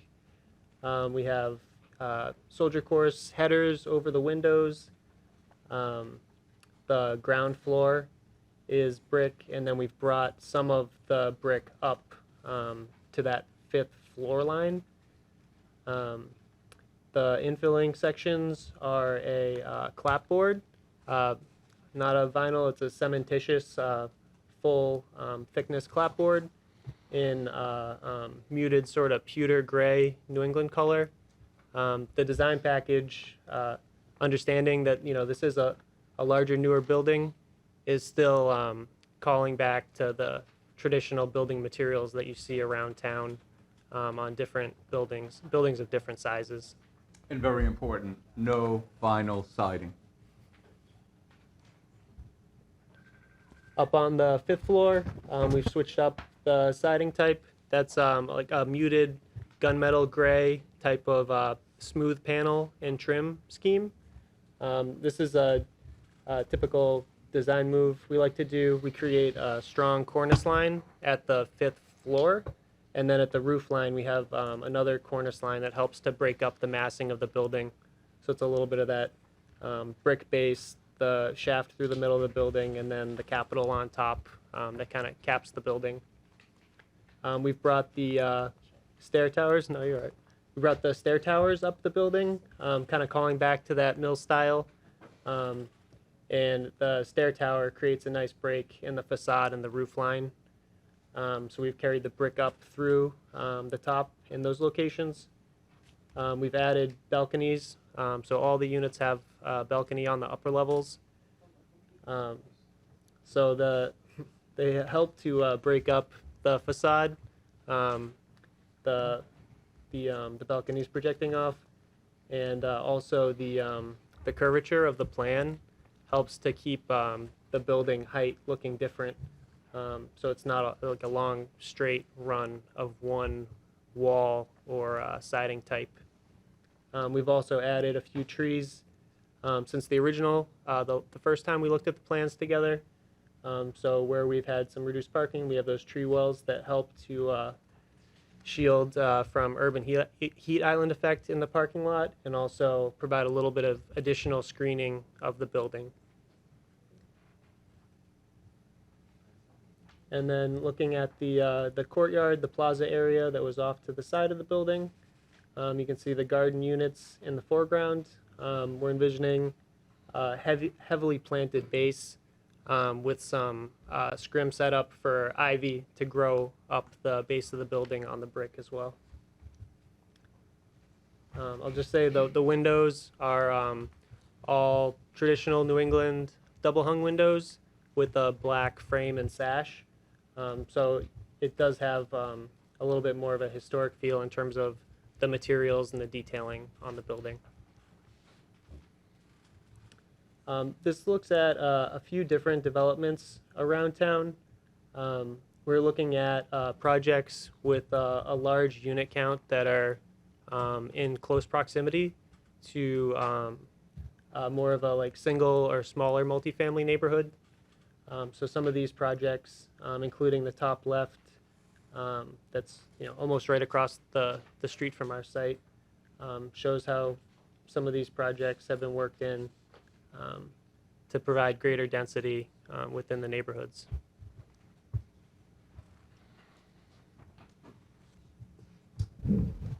And Stefano talked a little bit about some of the site amenities that will be available to all of the residences, both affordable and market rate.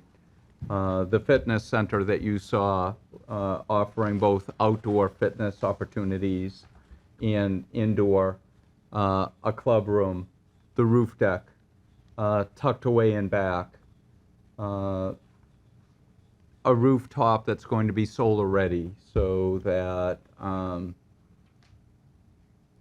the development will be able to take advantage of its own electricity generation. EV charging, which is obviously hot right now, and really the way of the future. So we're going to be ready to accommodate that future. And hopefully we will transition this development into the future of Wakefield. And if there are any questions, we're more than happy to entertain them. Thank you. We'll turn it over to the council for questions. Councilor Vincent? Thank you, Chair Chines. You're going to get a lot of questions tonight, and I want to drill down in one particular area, but before I do, could you go back to the slide labeled Town Comments, May 31st, 2023? Yes. In that slide, you say that the town manager, he's actually the town administrator, issued a letter to Mass Housing with preliminary concerns, and that many of those matters are not subject to the project eligibility review. Can you tell me, did Massachusetts Housing respond in writing to Mr. Mayo's letter indicating that they agreed with you that the matters that he raised in his May 31st letter was not subject for project eligibility review? That's either a yes or no. Did Mass Housing submit a letter? They did not. To Mr. Mayo Because saying, they're preliminary comments. Okay. And they're waiting for your final comments. and you went ahead and addressed 3 of these according to the slide there. Mm-hmm. Are you Well, indicating there that are several Right, but those- items in bullet points, so there are more than 3 addressed there, but please Okay. go ahead. the roof access and the additional hydrant and the fire apparatus, would you agree those are safety issues? They are. So you're indicating that the town during the project eligibility review can't raise safety issues with Mass Housing? I'm suggesting that the town can raise any issue at once. I'm just telling you what Mass Housing will give weight to in its review, having done this for 20 years. They will look at that, and I think you have seen a project eligibility letter before, Yeah. haven't you? I have. Okay, so it has a section of findings, right? Mm-hmm. And prior to that, there's a summary of the project, and then there's a summary of the items raised, and then there's a specific section that says this project is eligible under 760 CMR 5404 Section 1, where it talks about the 3 jurisdictional issues, and then it makes a bunch of findings and recommendations for the Zoning Board of Appeals to look at, or it will make a recommendation to the development team to be prepared to answer at the Zoning Board of Appeals level. So it's primarily focused on those 3 jurisdictional things. In conjunction with that, they will look at design, but their design review and their review of safety issues are very, very limited. They leave that purposefully to the town and the Zoning Board of Appeals for review because it is more appropriate for local review, not state agency review. They don't want to step on your toes. It's not that they won't consider it. It's not that they don't look at it. They prefer that you look at it. Okay. That's really what it's set up for. What I So wanted- it's not to be confrontational. I'm just pointing out No, I appreciate that. how the system is set up. Yeah, I just, okay. What I want to drill down in is the document that's labeled the Residents at Nahant Proposed Rental Housing Development revised July 31st, 2023. Do you have that? Yes, Okay. it's right here. In pertinent part, in section labeled Design Elements and Approach, Yes? you have the sentence in there that says the overall development aligns with the building topology of some of the similar projects in Wakefield which have proximity to an adjacent existing residential neighborhood. And to support that assertion, you have 2 documents. You have the site context key map Mhm. and the existing development's precedent images. Do you have those with you as well? Well, they're part of the PowerPoint. I don't know that I saw this on the PowerPoint. That one is not. There were 9 missing pages at the end of the PowerPoint, by the way. 9 missing pages? Yeah, there's 9 blank pages on my copy. Oh. So I'll refer to this document here for a second. So your proposal is 100 units on Nahant Street, and you're comparing it with 9 projects that have recently been completed in town, the 9 projects that are delineated Mhm, on this mhm. sheet. If you don't have a copy, I'm willing to share mine with you, but of the 9 that you are comparing, would you agree with me that 5 of the 9 contain 40 units or less? 8 units, 16 units, 20 units, 34 units, and 40 units. Those are 259 Water Street, Wakefield, which has 16 units, Wakefield Landing, which has 34 units, 100 Nahant Street, 20 units, East Millbrook Estates, 40 units, and 642 Main Street, 8 units. Would you agree with me with those numbers that are delineated on your chart? We generated them, so yes. Okay. So then you would further agree with me that of the 9 units that you are comparing with 100 Nahant Street, 5 of those units would have 40 units or less, which is far less than half the number of units in your proposal. Would that be correct? Sure. Okay. Of the remaining 4 comparisons, would you agree that 3 are in primarily industrial areas? Grayson Lofts, Home Sweet Home, and the Foundry. Those are these 3 over in here. We would not agree with that. You would not agree that those we- are in industrial areas? We culled out, as we indicated in our presentation, and identified those particular developments for the purpose of illustrating that they are in close proximity, as Stefano indicated in his presentation, to, while they may be also in industrial areas, they also back up into multifamily and single-family residential areas similar to what we're proposing here. Yeah, I would was- just respectfully disagree with you on that one, but If if I I can could continue. just ask everyone in the audience just to please, If I could just please keep it continue. down. The 2 that are in there, the Grayson Loft and the Home Sweet Home, Mhm. would you agree that they're in pre-existing factory buildings as opposed to new construction? Sure. Okay. Well, but they're modified. And then finally, would you agree that the 175 North Avenue, the last one on there, is on a major street in town, and where it's particularly situated is in the commercial section of North Avenue? Would you agree with that? Sure. Let me go back to Grayson Lofts. More than half the density, from what I can see, is in addition to the existing mill building that was there. Okay. That elevation is doubled to that front-facing wing by the garage. So it's unfair to suggest that because it was simply a mill building before, and I don't want to get into a rabbit hole. No, I hear it. It was substantially modified. And I don't want to play this tit for tat of, yes, I agree with almost everything you've said, and I don't know what the point is. I'm a member of the town council. I don't have to make my point to you, sir. I don't have any Okay. further questions. Thank you, Councilor Vincent. Vice Chair McLean. I hope you'll give me a little leeway here. I haven't been doing what you've been doing for 20 years, but my first bar admission was Massachusetts 40 years ago, so hopefully I do know a little bit about the law. But I'm really going to focus more on some comments, some things that I think are factual, and some specific questions. I think in general, basically based on what you've told us, you've met all the requirements that Mass Housing Finance would have asked for. I would suggest that it seems to me that they do perhaps go a little bit further, because I don't think you went back and revised this plan purely from a charitable standpoint. I think you recognize that there may have been some issues with the original submission. But I have a question.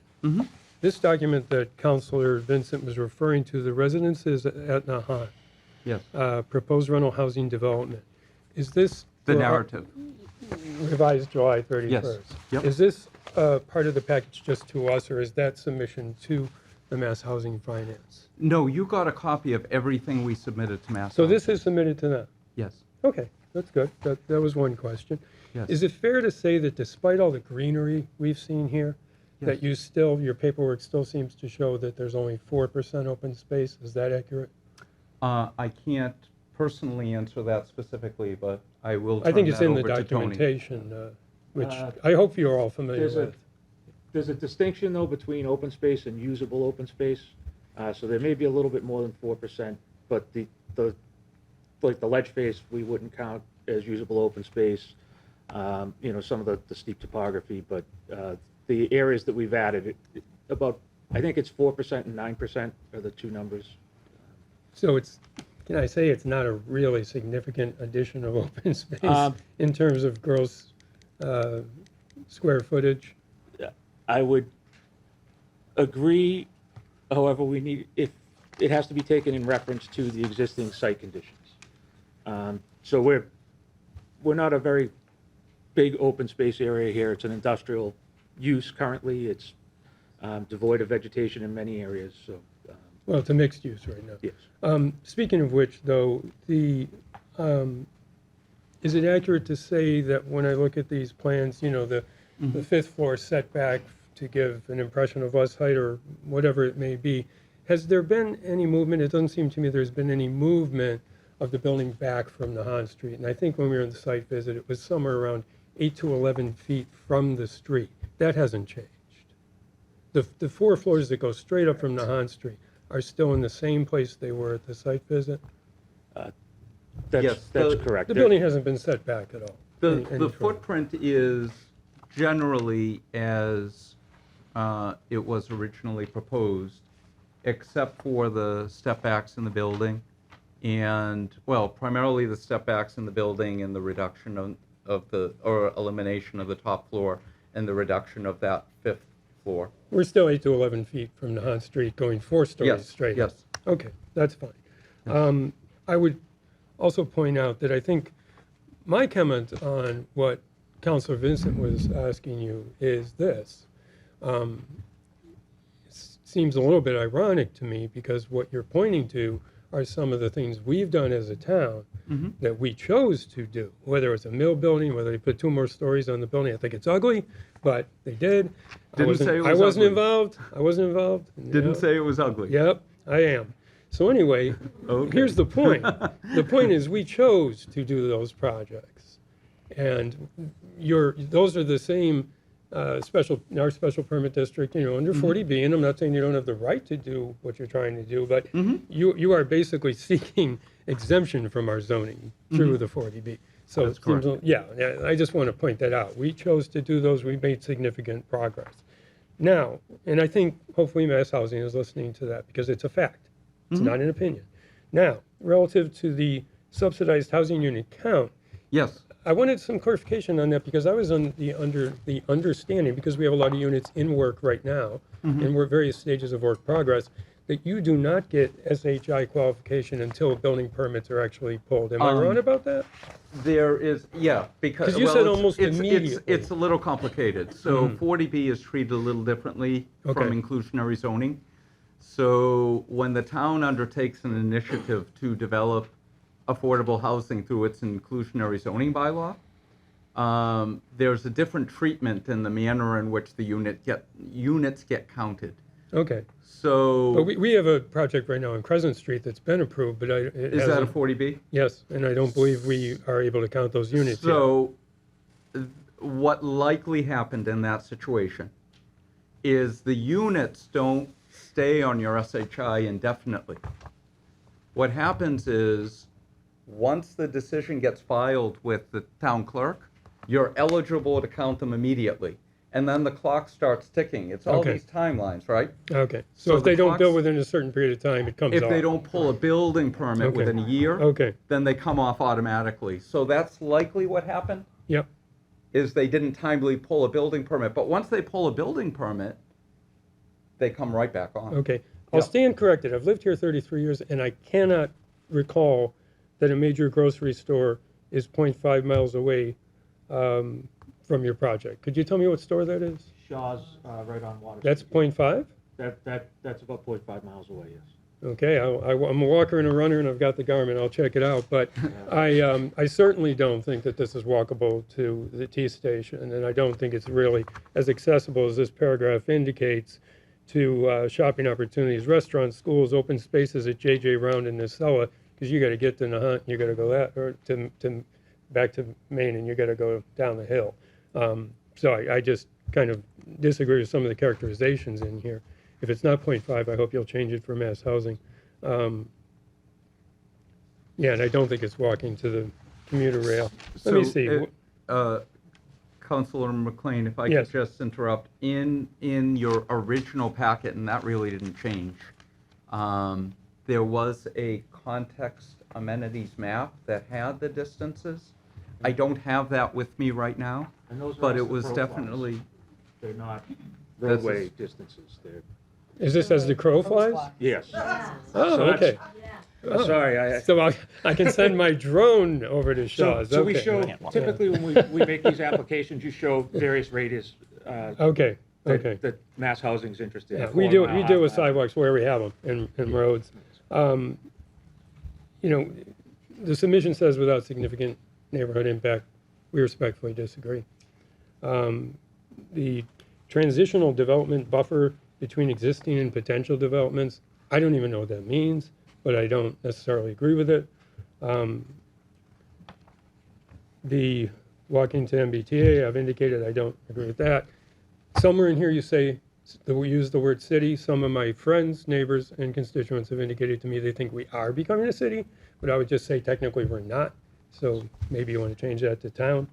The proximity to those stores, I get it now, it's as the crow flies.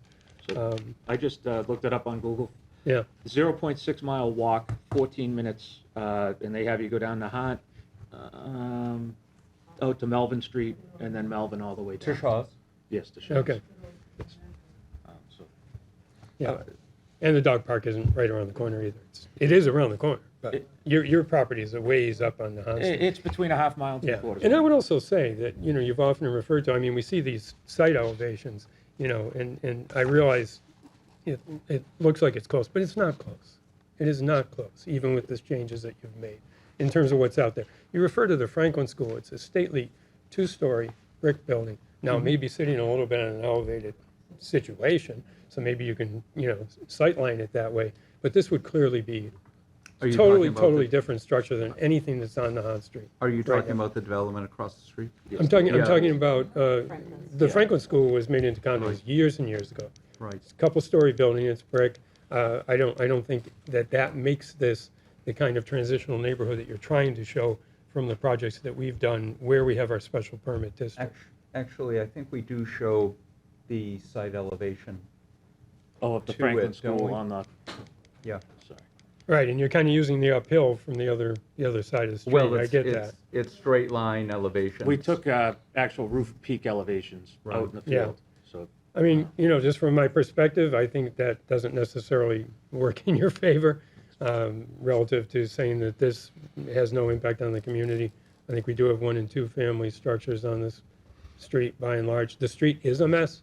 I know you get to the ZBA, you'll have to do things like traffic studies and things like that. I have videos on my phones that some folks have sent me just showing how it is in the morning. And I think you left off the Voc. The Voc is also down there, and we're going to have 2 potential. I'm not saying who's going to win at the Concom or anything else on the Voc, but you're going to have 2 potential construction sites going on at the same time you would be doing your building. And that street is just really terrible already. So I think that's something you're going to have to deal with. I would hope that you would consider going back to mass housing again, and I don't think you will. I'm just saying I would hope that you would, because I still don't think that this fits the neighborhood. And we'll assess our options, as time goes by. But, I understand what 40B is all about, but this to me is just too big, not on that street. We are getting close to 10% doing what we want, where we wanted to do it, where we chose to do it, and we've done it ourselves. We've done it without 40B, so we're really hoping that you listen, and we're hoping the Commonwealth listens. Thanks. Thank you, Councilor McLean. We'll take Councilor Dombrowski and then Councilor Dennehy. Thank you, Mr. Chairman. Thank you for your presentation tonight. I thought what really stood out to me was your comment. Probably the biggest question is the project design appropriate for the site? And that sums it up, right? I think that explains why we have a room full of people here. Literally, we ran out of chairs for people. And the presentation that you've offered here continues to present to me as more dismissive of the concerns. The way you interacted with my colleague, I think, was disrespectful and again inappropriate. But I think more so the fact that we have these residents who have invested a lot of their time to try to express to you the concerns they have because of how much of an impact this will have on their lives. And I don't think that's being heard here. I don't. And that's a problem. You come to us as if you've given the town some gift by reducing this from a 6, arguably 7-story monstrosity because you had that upper little thing on the roof, down to a 5-story, like it's some great gift to the town. It doesn't fit with the character of this area in any way, shape, or form. You're talking about sight lines. You're trying to say, oh, well, if you look at the top of this roof versus the top of the roof across the way there, yeah, the topography does matter. We're talking about the lower half of Nahant. Across the street, it's at a higher elevation. If you actually, and I spent some time as we were talking now after having driven down the hop before this meeting, looking at the composition of this neighborhood. And that's what it is. It is a neighborhood. And it's single-family homes and some multifamily homes. For the most part, they're 1-story, 2-story. Some are 2.5 because they've got dormers. But that's what we're talking about. On occasion, you might see a 3-story. You keep pointing to this roof line of this 3-story building that's across the way. Well, that's on Traverse, but it's also up on a hill. You go up to get there. So it's not a reasonable comparison. But to say to that this is in fitting with the neighborhood or the character of this neighborhood, I think is completely disingenuous. And I even see these drawings, and I understand these are just kind of computer created things, but I look at this, and you can't tell me for a moment that Nahant Street is, one, not as empty as at any point in time, but two, look at how small that biker is. Nahant Street is not some kind of huge street like this. And you have all these huge trees that you claim are going to be buffering. Well, if you actually look on Nahant Street, there are utility poles going all the way along with tons of wires across. So do you think that we're going to have a situation whereby you're going to plant these massive trees that are going to mask this massive building that's come right up to Nahant Street itself when you have all these different utilities cutting through? Of course not. That's not going to happen. So when you present this as, oh, it's going to just be like masked behind these beautiful trees and you won't even see it, that's a bunch of nonsense. It's not the reality here. And I think we have to deal in the reality. And when you look at this site, it's easy to show the pictures of this site, the current. Yeah, it doesn't look nice. I agree. We can improve upon this, can't we? Yes. But this does not improve upon this. So I think it's awfully disingenuous to try to say, well, look at how the condition now, we're improving it. You're not. What you're doing is you're creating this incredible monstrosity that's going to be sitting way too dense in an area. You can't even drive down this street without having a ton of vehicular concerns. The sidewalks in the sidewalk network there is not strong. It's not solid there. There are winds and curves in a way that you don't find in a lot of other areas. And you're trying to use as your bases of comparison properties that are developed in the industrial area. If you're going to tell me that Grayson Lofts and the Foundry is not in an industrial area, you don't know this town. That is clearly an industrial area. And there is more leverage that's offered in those opportunities. But I remain incredibly discouraged by the fact that you have basically come up with this plan that is just meant to clearly maximize the profit of the developer at the significant sacrifice of the neighbors that surround this property. And that's a real problem, and that has to be addressed in a meaningful way, not in some kind of, glossy pictures that don't really show the true picture here. Because these folks here and everyone else living in this vicinity are going to be living with this, whatever it ends up being. Think about that. Thank you, Councilor. Councilor Danahy? Yes, thank you. I agree with everything that my colleague said, and I'm not going to repeat, but I don't think that it fits into the character of the neighborhood in any shape or form. I don't see a big difference between what you proposed originally to what you've changed. I don't think that that's significant. I also think that where you're putting it, I don't know if you actually understand Nahant Street. Not only what Nahant Street looks like, but how Nahant Street is used. And by putting 100 units, do you know how Nahant Street, how cars go down Nahant Street, what they're used for? It's a travel access point through town. Where do they go from where to where? Oh, well, I grew up in Saugus, so I take Nahant Street if I'm going from Saugus to Melrose usually. That's Yep, and it goes parents who are dropping their kids off back at the this way. Galvin, going down to the Woodville, going to the high school, back and forth. And those roads, I was on the school committee, and I got more calls about Nahant Street than probably any other street in town in terms of having questions about the safety issue. And now you want to add 100 units onto there? I think that that's really irresponsible. I don't understand. There's not sidewalks. Are you going to put sidewalks on the street, on the entire street? Is that part of the plan? We'll certainly improve the sidewalk infrastructure in the perimeter of our property. So that doesn't help. Again, if we that can, doesn't help. Please keep the comments down. That does not help to make that street safe. It doesn't make it safe for students who are going between those schools. It's just adding more issues. So one of the questions that I had is that because I think somebody, I'd like this addressed, somebody asked in public comment, was like, what is going to be mitigated around around the congestion, both during construction as well as after construction? And you can answer that in a minute, but I want to ask you this is, tell me about the developers. What is their experience with development? What successful projects have they done? And what is their history with any development in Wakefield? The developers have no history in Wakefield, except for the property owner, who's been working for several years to try to reimagine his property. Okay. So where has the developer worked previously and what projects? Mostly in Peabody, owning several properties along Route 114 corridor, and properties adjacent to the North Shore Shopping Center, Okay. having developed properties also in the town of Danvers, very similarly situated. In residential areas? In residential, mixed-use areas. Narrow, windy streets? Narrow, windy streets, actually.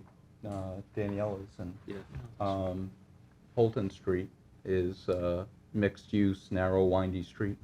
If we could get a list, that would be helpful too. 'Cause I am There concerned. was, In the original in the submission, but original submission, there was a I can dig that up section. again. He has Sure. a resume with successful developments listed Great. on that. Sure. Great. That was provided to the town back in It's been a while. It was May when back in May, the original. or Okay. no, April. Okay. Some other questions, just basic questions. The roof deck. Yes. How does that not, if it's this high and the houses are this high, how is that not going to, how are people not going to be, That's- how is that not going to impinge on people's life? And just forgive me for a second here. So, I don't know if it won't shine on the screen, but in that back corner, we see the containers stored. To the right of that, you can see that ledge goes up about 20 feet, 25 feet right off the bat, and then there's some heavy pines there. So the roof deck would basically be at level with the top of that ledge, and then you'd have the I would suggest that this is basically a residential area, that you don't do the roof deck. I just think that that's really disrespectful to the neighbors. Is there a plan to make this dog friendly? It's something we can definitely incorporate into the. We could Well, I into don't think the it should be design. dog friendly because you put a whole You do bunch not of. think it should be? No, I don't, not in a residential area, and you're adding 100 units, and then there could potentially be 100 dogs. that's a. I mean, it's just tactical. I'm just thinking, if I lived in that Sure. neighborhood, I have dogs, and my dogs are really poorly behaved, so I know about barking No. dogs. So I'm always so very conscious about my dogs, that. So But- I'm just trying to think about living, and I want you to think about living in that neighborhood, if that's something that you would want in your neighborhood. And But- what would be your concerns with it? These are the issues you raised with dog friendliness, the roof deck. These are issues that we anticipate will be called out Absolutely. in a very, hopefully, constructive manner through that CBA process. This is a very preliminary You know what, conversation. I understand that, but Yeah. I just want to raise that. I do Sure. want to raise that. I want it to be a concern, because I think that that is a concern. Mhm. And again, I think it's about, does your developer want to be a good neighbor to this community? Mhm. And that's what this is about. I think that the neighbors in this community have been very reasonable. They've talked about the issues of affordability, that they're not against that, that they're talking about building townhouses, that townhouses could be a good use of that space. And your developer might not make as much money, but your developer could be a very good neighbor to our community and to the people who live here. And so that seems like it is a more fitting use for that space, is something that is more in line with the neighborhood. And that's not anything against the design of the building, it's just in terms of how I see it fitting in You know, one thing that we work really hard on town council is making sure it's in part of our mission statement on is making sure that everybody has a high quality of life here. And we're working really hard to make that happen. And so we want that for everybody. And I don't think that we as town councilors, for me, I have a, you know, I take that responsibility really seriously. And so I would, you know, I guess I just don't understand how this can be great for Wakefield or for the people who are living there, and the people who are dropping their kids off to school. I mean, it's a mad dash to get from the Galvin to the Woodville and get to the high school and the Voc. It's a lot of traffic, and that's really concerning. So, thank you. Thank you, Counselor. Counselor Buck? So a lot of the same concerns of my fellow counselors, you know, I appreciate cutting a floor in 20 units. It's still too big for the neighborhood. I just have two critiques, and I'm not an architect, I'm an attorney, but if you could keep that parcel slide on. Like, I went when we did the site visit, and every single person said it's just too close to the street. And as Councilor Vincent said, like, there's no consideration of that. And, you know, the graphic that Councilor Dabrowski was talking about is really disingenuous. You have an empty street, these giant trees. He has a picture up of all the, what are they called? Poles, the power lines. And there is just no consideration. Great that the parking is reduced, but I don't understand why there isn't a thought of moving it back and putting some of, you know, the space in the back, like being creative and having less of a footprint right on Nahant. And what really scares me about this rendering with the fake trees is the parking looks like it's like, you know, 1 unit back. And that's actually a really scary turn for people to go to the underground parking right onto Nahant Street. And I'm really surprised when I look at, you know, those other places you mentioned or my unit, where the parking right on the street is just going to cause, I mean, it really is right there. It's not in the back. I get that you've put the front entrance in the back, but I would really think about putting parking. I mean, it's 1 unit in, and like there are constantly, as people have said, walkers and bikers. We have had multiple accidents of bikers on this street. And so I question the parking too. And I'm not usually one to talk about parking, but I have parked in underground garages and people come up really fast and don't pay attention, and then you're going to have them take a left turn and then immediately take a left turn or right turn again. So those two things of offsetting from the street, lesser footprint that fits the neighborhood, and also think about the parking in those cars, just how fast they're going to be trying to, you know, take that turn into, like they're going to take 2 turns really quickly. I really actually wonder how bigger cars are going to be able to maneuver that. So part of the ZBA submission, which will include a basic traffic study, and then we'll build upon that through the process. That's what we typically do. Will include an evaluation, and again, through peer review. It's a constructive back and forth with the town's consultants and the development team. So things like that will be mitigated by one-ways, no left turns, you know, that type of thing. Once we get to a point in which we're looking at that. So we may agree with you when we get to that stage, and we will come up with a traffic directional plan, which will be a lot more specific than this. A traffic circulation plan, rather, and a signage plan, and a truck circulation plan that will take into consideration Amazon delivery trucks, trash trucks, fire trucks, emergency apparatus. So again, this is very preliminary. Right. And we will flesh it out. I totally understand that, but you did not, from coming to us in April and now, change this. I remembered it being 7 feet, not 8 to 11 feet. I thought it was 7 From feet Nahant off Street? From Nahant. That's the number that stuck in my mind. From the layout to, I think, some of the overhangs, it's a 7-foot setback. To the actual structure, I believe it's 11 feet.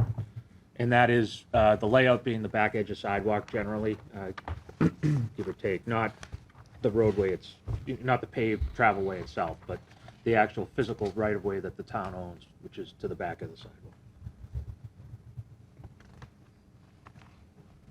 Yeah, it's almost 12 feet at one edge of the building, and it's about 10 feet, 9 feet. Is that right?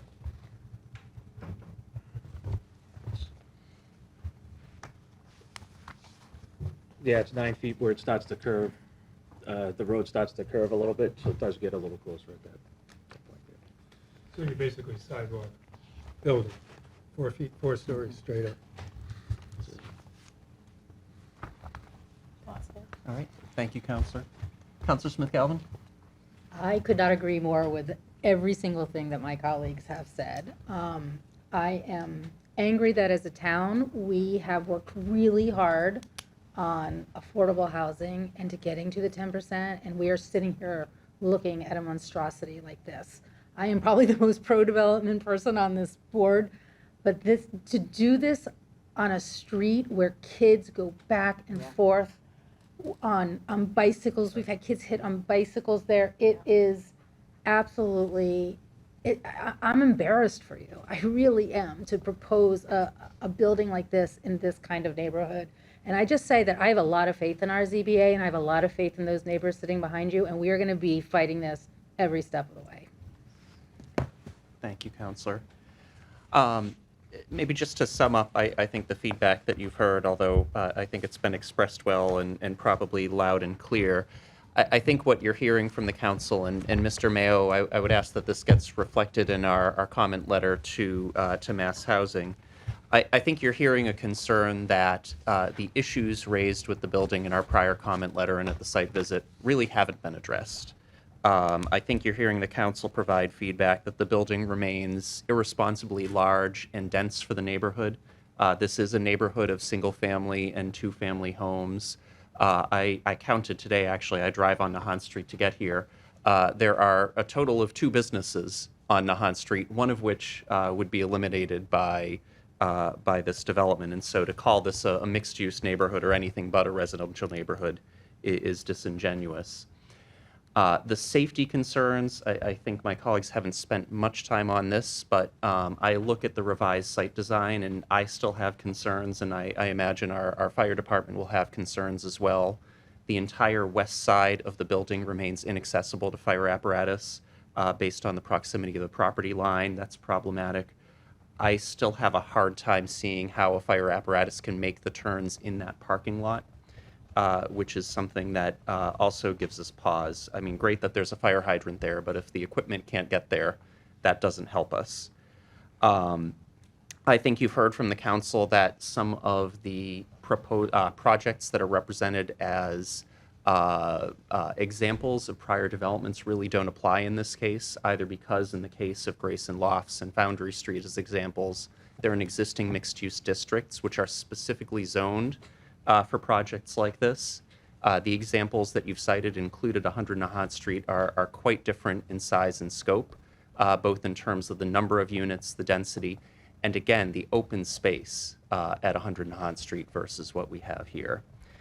And then finally, I think the concern that you've also heard Councillor Smith-Galvin raise is that we are a community that has put a lot of time and resources and energy into creating conditions that lead to more affordable housing in Wakefield.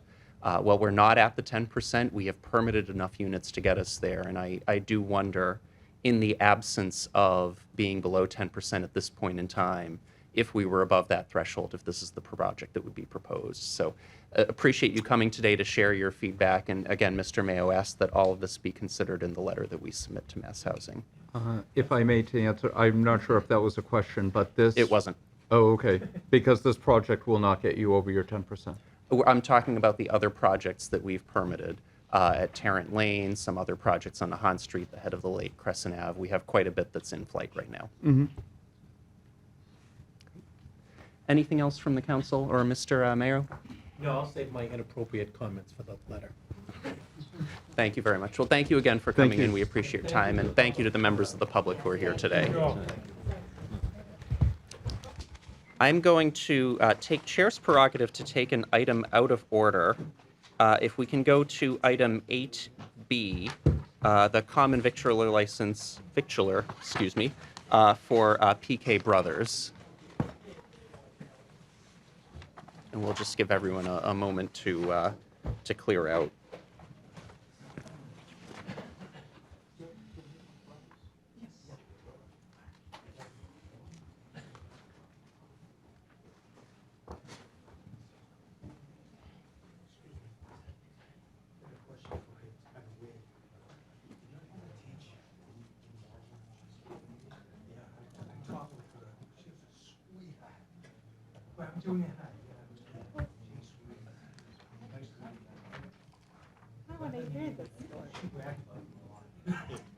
All right. Good evening. If you could just introduce yourself and take it from here. Yes, my name is Happy Patel from 404 Main Street. Om Katari from the same address. Jerusalem Castro, 404 Main Street. Great. And you're here today for a common victualler license for Yes, correct. PK Brothers? Yes. Any context or anything you'd like to share with us? So we have a multiple business already, and we have experience about the license. So we love to join to the Wakefield community. So that's why, and we just here's Jimmy, who is the previous owner. Mm-hmm. I know many of us know Jimmy and Maria well, and certainly as we're considering this today, I do want to recognize, you're looking at a Wakefield institution, both the restaurant, but also the owners and two individuals that have done a ton for our community. So hope you continue that legacy, but also to Jimmy and Maria, really want to thank you for everything that you've done in Wakefield, and hope that you guys get to take some time off now because of That's this the plan, transition, yeah. given how hard you work. Thank you too for everybody, I know we're gonna miss it, but we'll be here anyway.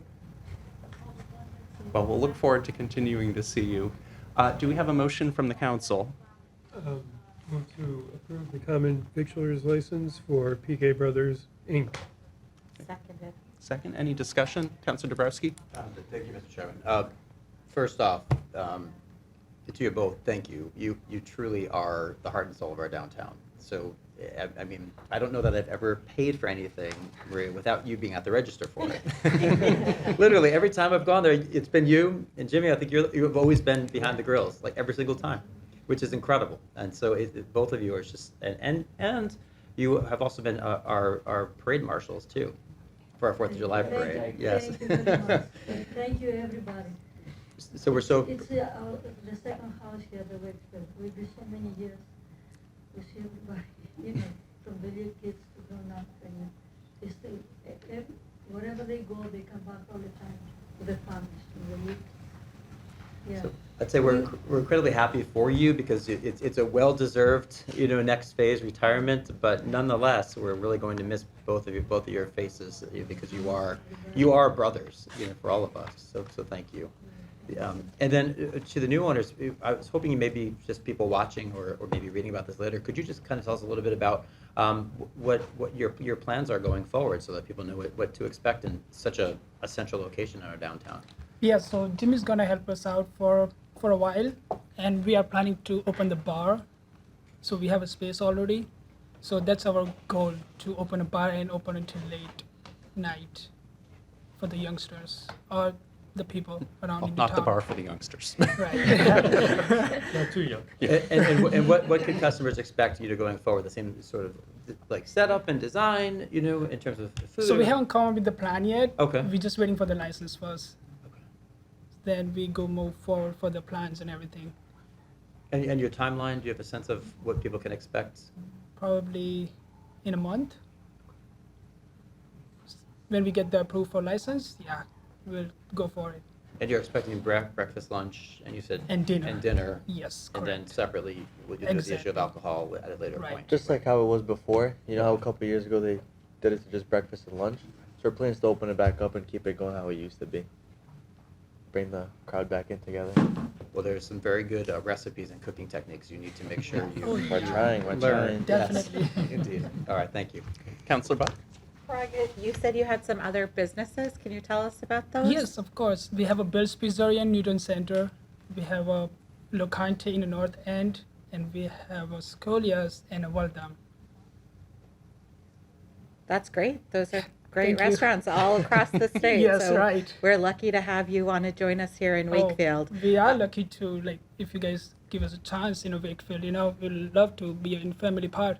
Yeah, and this might be a question for Sherry, or I'm looking at Tom and Steve. Liquor licenses, That'll be a separate legal hearing. because does Brothers currently have one? Brothers does not. No. They Okay. did have one years ago, and then when they stopped doing dinner, they decided that why pay To for the give it liquor- back. Why pay for the liquor license? Yeah. Okay, so that would be another application process Yes. when Yes, you get to that correct. point. And okay, Right. do you have liquor licenses at your other locations? Yes, we do. Yeah, I echo what Councilor Dombrowski said. It is the center of our town. I grew up in the next town over, but have gone to Brothers my entire life, and every single family member's gone there. So Oh, it's a We're learning so much from Jimmy. Yeah. Yeah, we have so more far to go. and Maria, Jimmy and Maria. I met her first time. I never saw her. Great. Any other comments or questions? No? All right. If Oh, I can, please. I just want to welcome you to town, and whatever we can do to help you, we will. And to Jimmy and Maria, 40 years, I think? About 40 years? 85. 85, okay, so, From 85, 99. yeah, so almost 40 years, and you've been a pillar of the community, and I know all the things you've done to help a lot of people in town. You've fed a lot of people in town that needed it, and I think that you did it without asking for thanks, but I'm going to thank you for all that you've done. We took What you've done with us. so much love from all, Yeah. the whole town and from everywhere. All the best people here in West. You are the We used best. to have other restaurants too. Everywhere was beautiful, but here is, we Stay have, longer. Yeah, we have too much love. thank you. We're so Too grateful much that you love. did We'll stay. be here. Yeah, we'll come here all the time. Yeah. We have a Nice. motion on the table that's been seconded to approve the license for PK Brothers. All those in favor? All opposed? The motion carries 7-0. Congratulations and best of luck. And again, I hope you'll build on the legacy that Jimmy and Maria have Definitely, created we'll here in try our Wakefield. best. And again, to both of you, thank you so much for everything that you've done for our community. And I will. It doesn't sound like I'll miss you soon, but I'll eventually miss seeing both of you in the morning when we come in for breakfast. So thank you so much. Even if we live, we'll be here. Great. Jimmy will be part of the Brothers. Yeah. Great. Thank you Well, so much, thank you guys. so much. Congratulations and best Thank you of so luck. much. Thank you very much. Have a nice day. All right.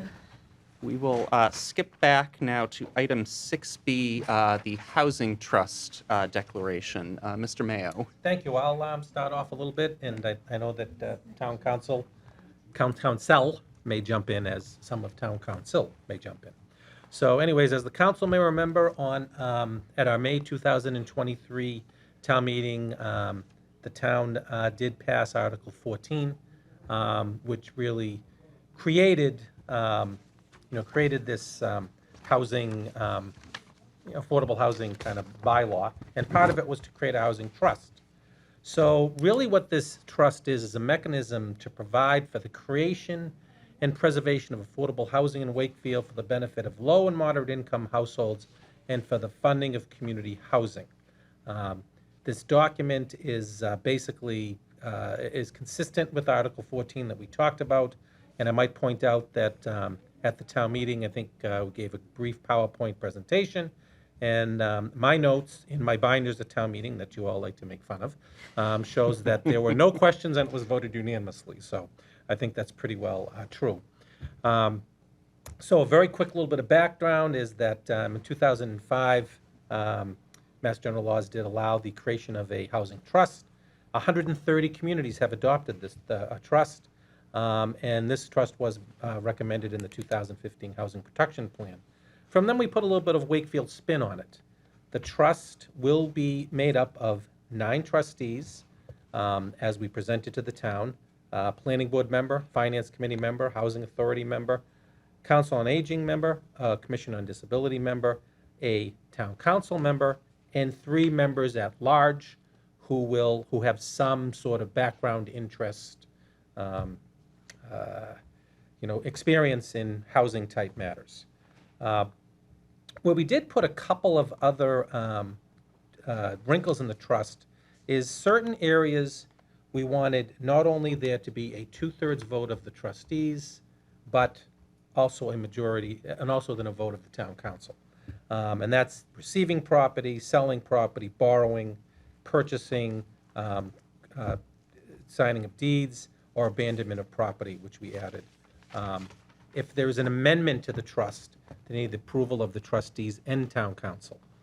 So all those safeguards are put in there. We're really looking to, as we mentioned at town meeting, to look to proactively develop housing, to financially support people to get into housing or rehab housing, preserve existing affordable units, provide assistance to the purchase or rehab of dwelling units that are affordable, and implement any recommendations that we might come up with to provide affordable housing. This can be funded in a myriad of areas. We have $760,000 available. The trust does give us a mechanism to use that money. Gifts, zoning mitigation costs, estates leave money, and it is set up that if the town ever decided to adopt the Community Preservation Act, they could, but that's a totally separate thing. Other communities have used this in various ways. Andover just recently bought a house with it and made it affordable. Sudbury bought some land and built a bunch of housing in partnership, affordable housing in partnership with a developer. We can think of some areas that we have in town we might utilize that for. Danvers did a great second mortgage program for first-time buyers, affordable buyers. And Carlisle actually recently built a group home. So this is really what we talked about at town meeting. It's been out. It's been to the town council on a couple of occasions anyway. I really want to thank Chairman Chines for his help with this, Vice Chair McLean, Town Councilor Vincent. I might say Vice Chair McLean found a spacing issue, but we decided it wasn't spacing. How careful that he re-looked at it. And of course, Tom Mullen for all of his help and guidance in this. So I think we're willing to answer any questions, but this is really is an extension and the next step of a unanimous vote at town meeting back in May. So I don't know if Tom wanted to add anything. No, I have nothing to add. Any comments or questions from the council? Councilor Dennehy? I have a question. So with the advisory board, is that what it's called? Advisory board for the housing trust? That we Board of appoint? Trustees? Board of Trustees. Yeah. So it's Board of Trustees. Would they do kind of an inventory of town-owned property and any town-owned property, and then make a decision about a recommendation in terms of what they think should be done with it? Oh, no, this is No. much more like what a private, think of, say, a private nonprofit corporation dedicated to affordable housing in Wakefield might do.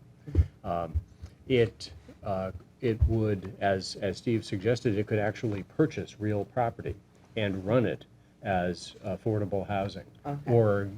or begin to develop it as affordable housing and spin it off to some private owners or developers.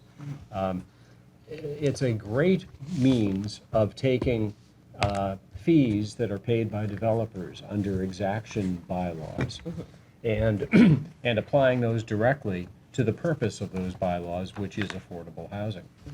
Absent something like this, if a developer pays an exaction fee to the town, it goes into the general fund and has to be appropriated at town meeting a year later. This way, you completely avoid that process. And as Steve mentioned, we're already well over $700,000 to the good, whereas most communities that adopt something like this start with zero. Wow, that's great, that's great. So it could be, we could buy property, we could develop property that we own. And the statute was designed such that if a community wished, its affordable housing trust could make those decisions on its own.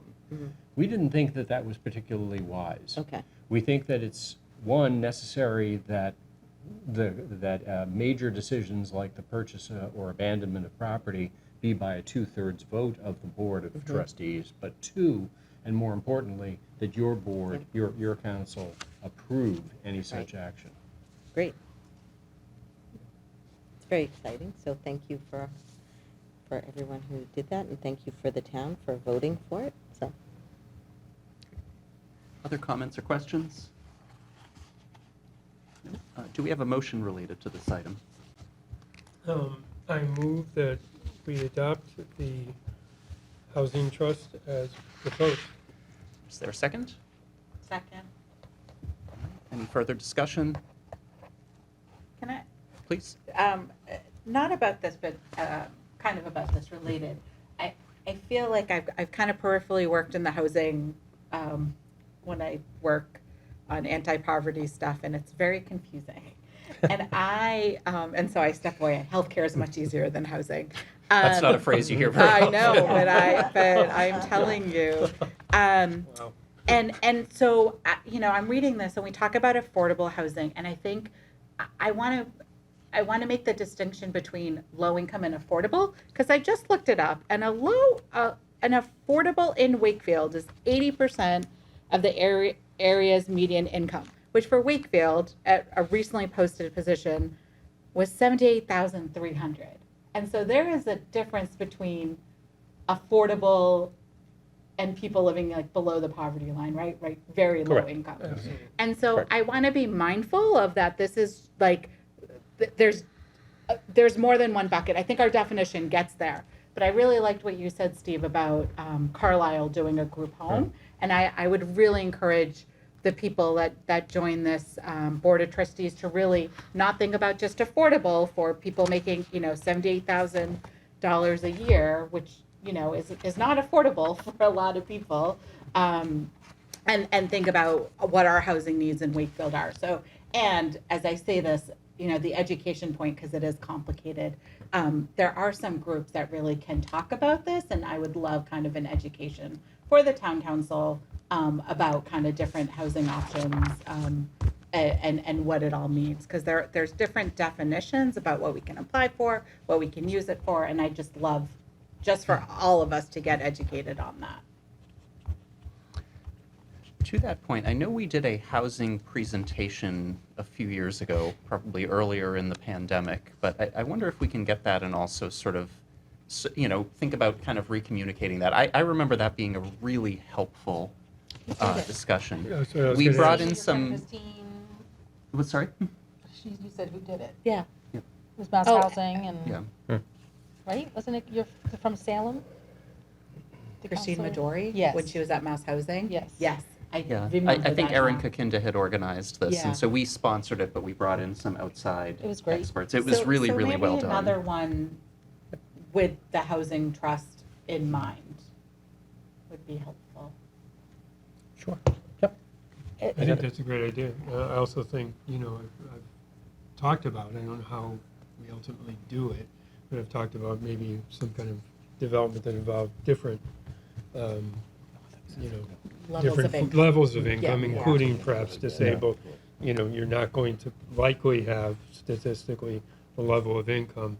I mean, I totally agree with you. I mean, we've got a whole set of people who are below the poverty line or who are below that number for moderate income, who are not necessarily being reached.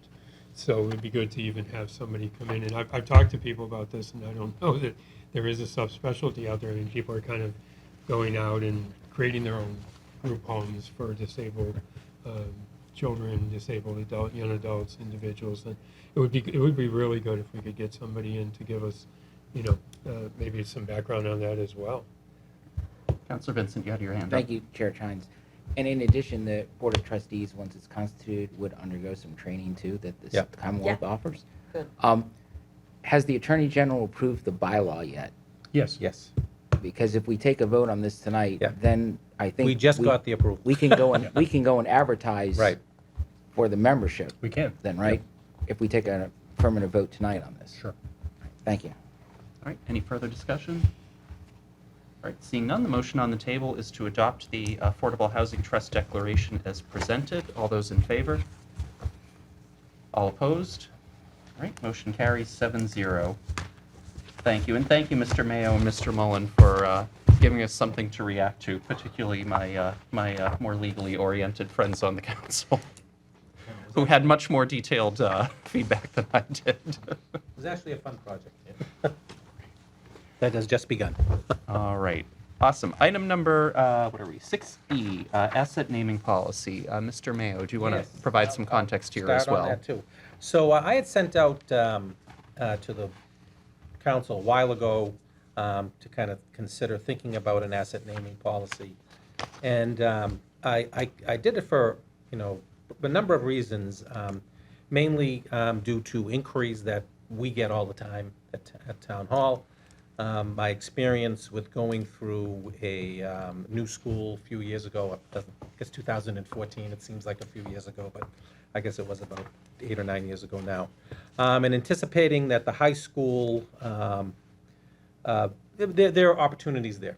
People see something, there are opportunities to do some naming, and whenever you name something, I think it's very, it can get a little bit persnickety.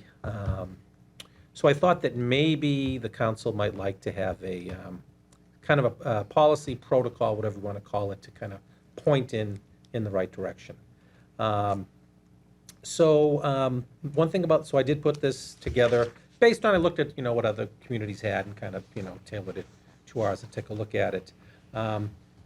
It does exclude any light department property and any library property due to state law that they're in control over that.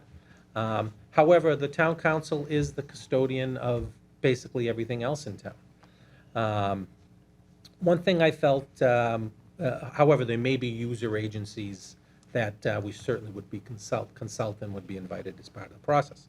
So one thing I felt that was very important, and different communities do this differently, and I really felt that, some communities talk about having 75 residences approach the town council. Some may say just the town official. And looking at a lot of those, I kind of fell on any person. So any person could, address to the town council and ask for something to be considered. And I think that's important because you may not be a resident of this town, but maybe your father, mother, somebody was that did something that you'd like to honor, and you should have a voice on that. So that's in there under my drafting. Certainly also wanted there to be public input in this. So in the policy, or the asset naming policy public asset naming policy I put together, states that there will be a public hearing, and which meaning that not just someone's going to be able to come to public participation and maybe state their instance, but there actually will be a public hearing where there would be give and take on it. And I thought that was important because naming something is something that is very important and should be taken seriously and allowed to be some give and take, in my opinion. This would also allow we would invite the schools, if something were to be named on a school, that the school committee or administration would be invited, and they could have a seat at the table and talk about it as well. I know this is a touchy area. I did put what I thought were, a number of criteria that we would look at. I also felt, and this is part of my feeling on it, I guess it went back to when I was a lawyer and I was advising clients, that there should be a year wait after. I tell my clients that they want to, my husband, my wife died, I want to sell everything right now, we got to do everything, and I would say, we need to sit back, we need to wait a year. Please wait a year. Right now we're going by emotion, let's kind of think what we need to do. And I kind of think that I put that in here too, that maybe a year from the date of death for naming would be more appropriate. These are just my thoughts, I put them down, and it's really, I've heard from some of you on it, on different areas, and I expect there to be some give and take on this, and I expect there to be some revisions, and maybe it's brought back for a vote later on, and maybe it isn't, but that's kind of where I was going with it. So I really wanted to get that in front of you and have a discussion. I don't know if Tom had anything. I'm really not much of a fan of having policies about every damn little thing. But I have been amazed that naming issues come up in every town very frequently, and there is not a single statute on point, except if you're naming a street. That's dealt with. But everything else. And so I don't know how many times in my career as a municipal lawyer I've said, totally without any support in any statute or case, oh, well, the right to name follows ownership. Well, I made that up. But don't tell anybody, okay? So No one will know, Tom. No one will know. now we'll put it into something that kind of, sort of, in a way, if you look at it and squint, looks like a law. So it's a good idea. Any comments from the council? I don't know if that was Councilor an Vincent? endorsement or not, but that's Thank you, okay. Chair Chines. I actually spent a lot of time on this with Steve, and I do appreciate all his efforts putting this together. There are very few municipalities in Massachusetts that have something like this. The draft that he put together is pretty much based on the language from Belmont, Massachusetts. Duxbury has one, and Wellesley has one. Marshfield has it, but they just pretty much copied Duxbury. But just a couple of quick highlights. I agree with Steve about any person, and the other municipalities don't have that. They either have any resident or board or committee member, or they have 75 registered voters, like in Duxbury, as he alluded to. And I thought it was important that it was any person, because you could very well have situations where a Wakefield resident is deceased, and their immediate relatives don't live in Wakefield, and we don't want to preclude them from having the opportunity to make a request. The other thing about the public notice and having the public meeting, some jurisdictions don't require a public meeting. I think it's very important that we are going to provide a public meeting.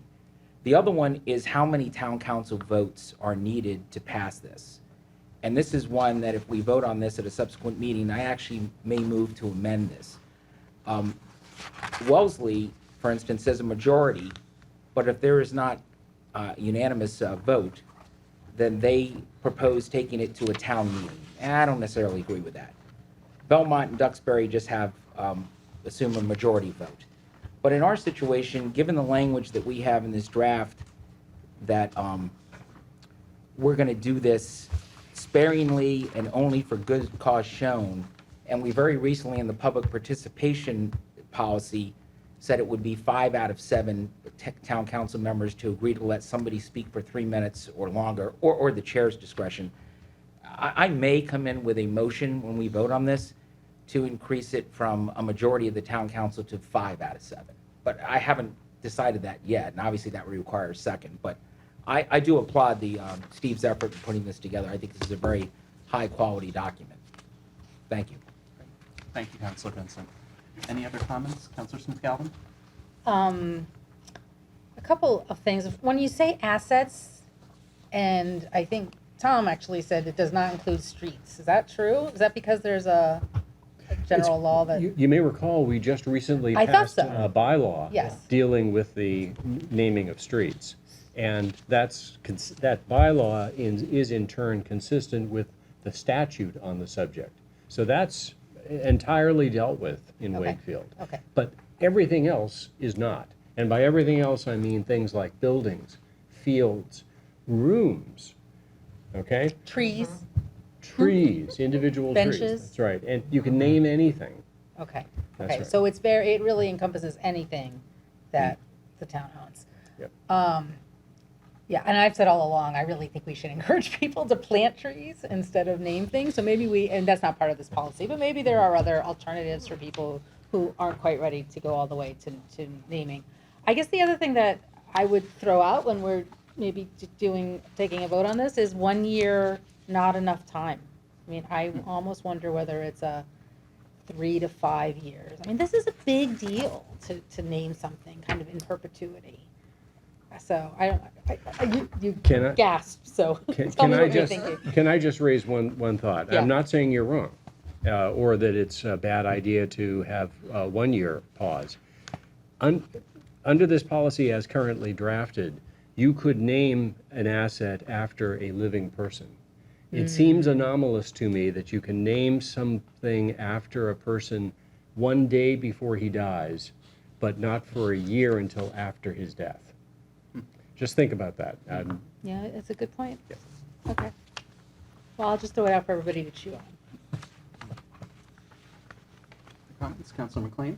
I just want to state, as I did, I think the first time we brought this up, that I'm just, not a big fan of naming in general, because you're picking, people. There are so many people in town that work these unpaid part-time jobs, serving on committees and doing the things that, a lot of people do on various boards and various volunteers, that it's just something that I would find very difficult to, I don't want to call it picking winners and losers. It's kind of like doing the naming at the lake. There are no, everybody's worthy that has ever been brought to us, but we've made a decision to kind of stay away from it. So at the risk of, harming my already stellar popularity, I just want to say that I may be the person voting no out of principle if we get to the point of having a policy, which I'm not saying we shouldn't have, but I'm not a fan of naming buildings, rooms. I have no problem with Wakefield Memorial High School. I have no problem with things as they are. And I don't know that we have to name every new room or every new classroom or science lab or what have you after someone. That's just my own take on it. Thank you. Thank you. Now, this policy, just to be clear, we could adopt this policy and then choose never to name anything after anyone. Understood. So just want to make sure the public knows that as well. Right. This doesn't force us to name anything. Right. We could take a very judicious, I expect we would take a very judicious approach anyway, but we could apply a pretty high standard to name anything. Councilor Dabrowski. I also think that we may just want to consider the idea of perhaps not naming in perpetuity, but instead having some sort of a guideline, say like a sunsetting within 10 years or something. Obviously, you're not going to rename a school after 10 years, but I think there's a lot of other assets that we could think about. So it at least provides an opportunity, but is understood that it's not forever. Just something else to think about. Any other comments? So I guess I would ask my colleagues to continue to provide this feedback to Mr. Mayo. Steve, if we could also make the draft policy available to the public for any comment. We can do that. Sherry? Sherry? Yeah. Yes. Great.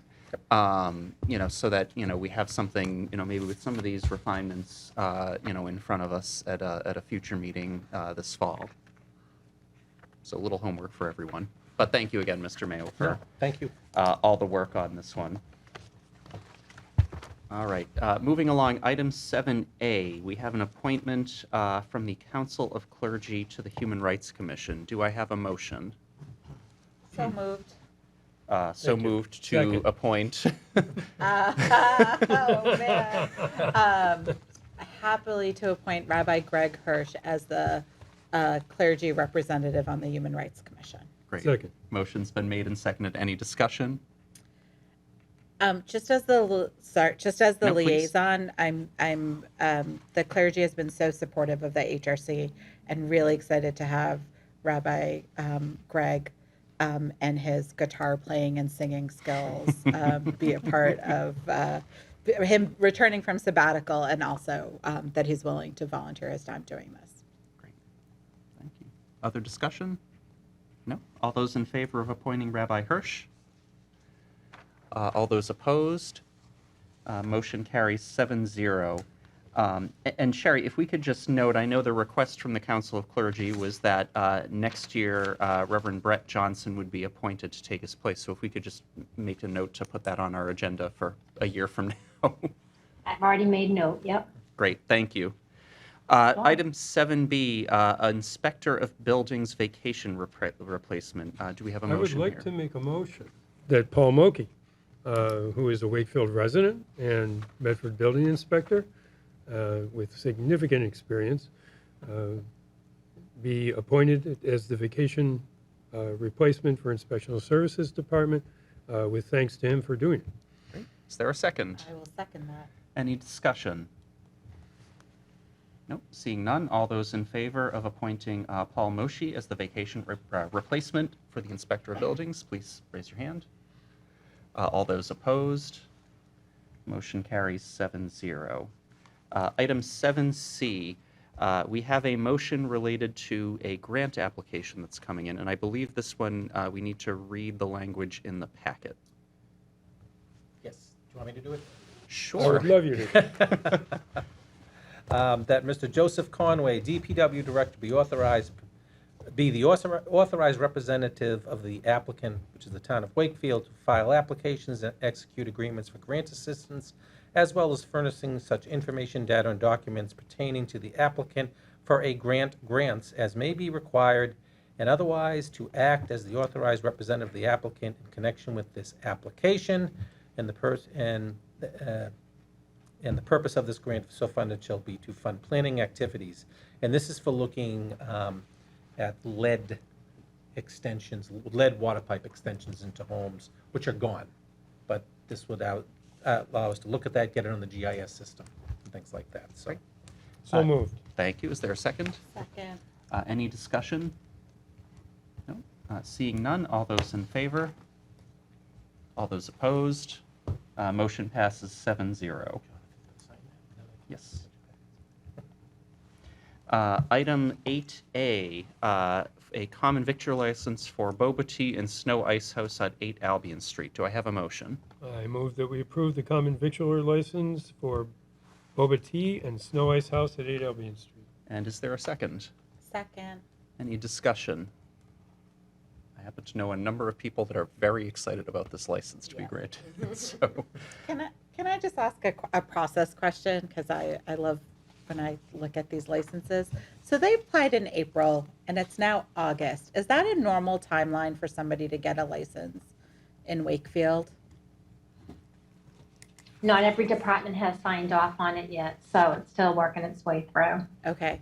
So I'd love for, Erin was here last meeting just to talk about, I always think about how are we friendly to businesses? And that just seems like a long time. And it was also with the previous one too. It just seemed like it was a longer time span than I usually see. So I get it. It's the summer, people are away, but I don't want things to be held up unnecessarily if we can avoid it.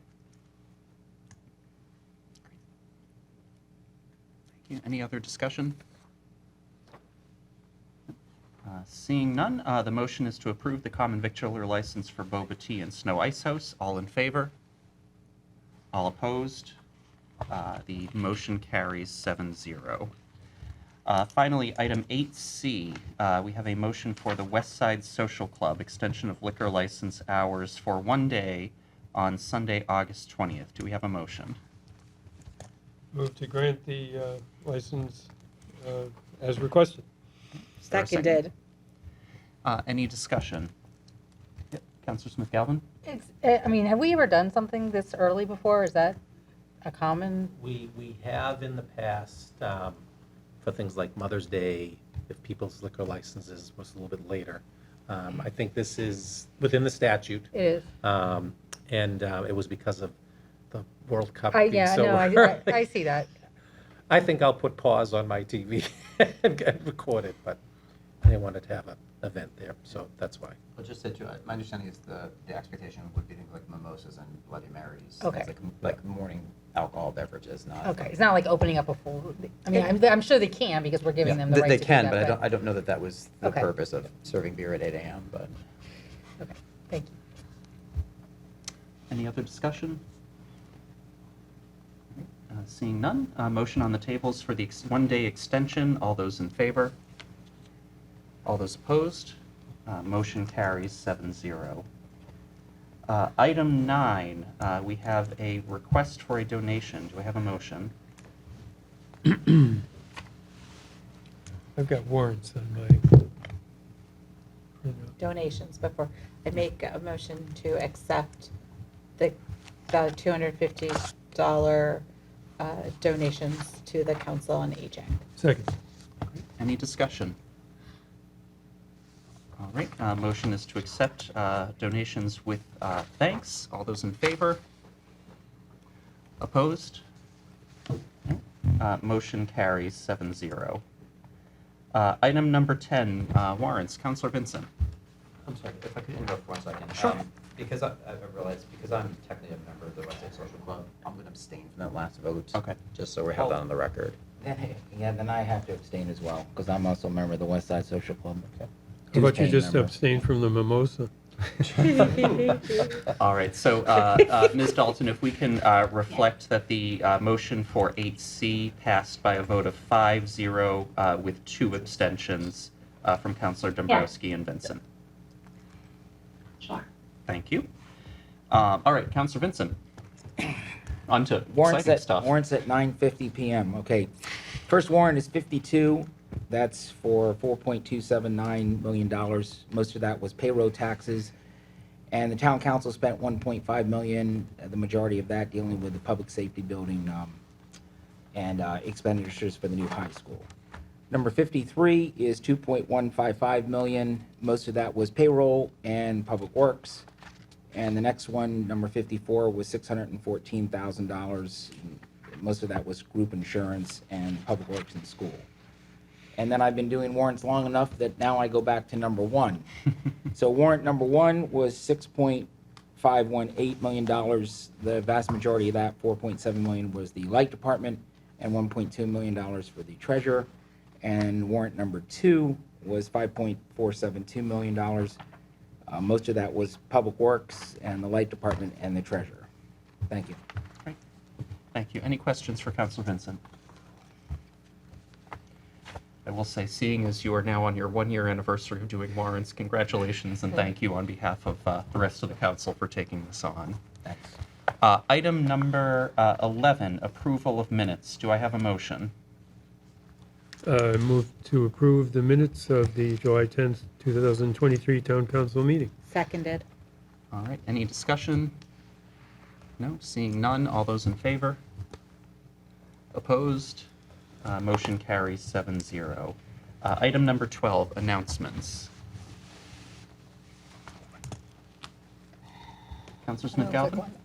The Environmental Sustainability Committee is putting together a electric vehicle showcase for October 22nd, if it goes through the porters. Still needs to go through some town approvals just to find the location.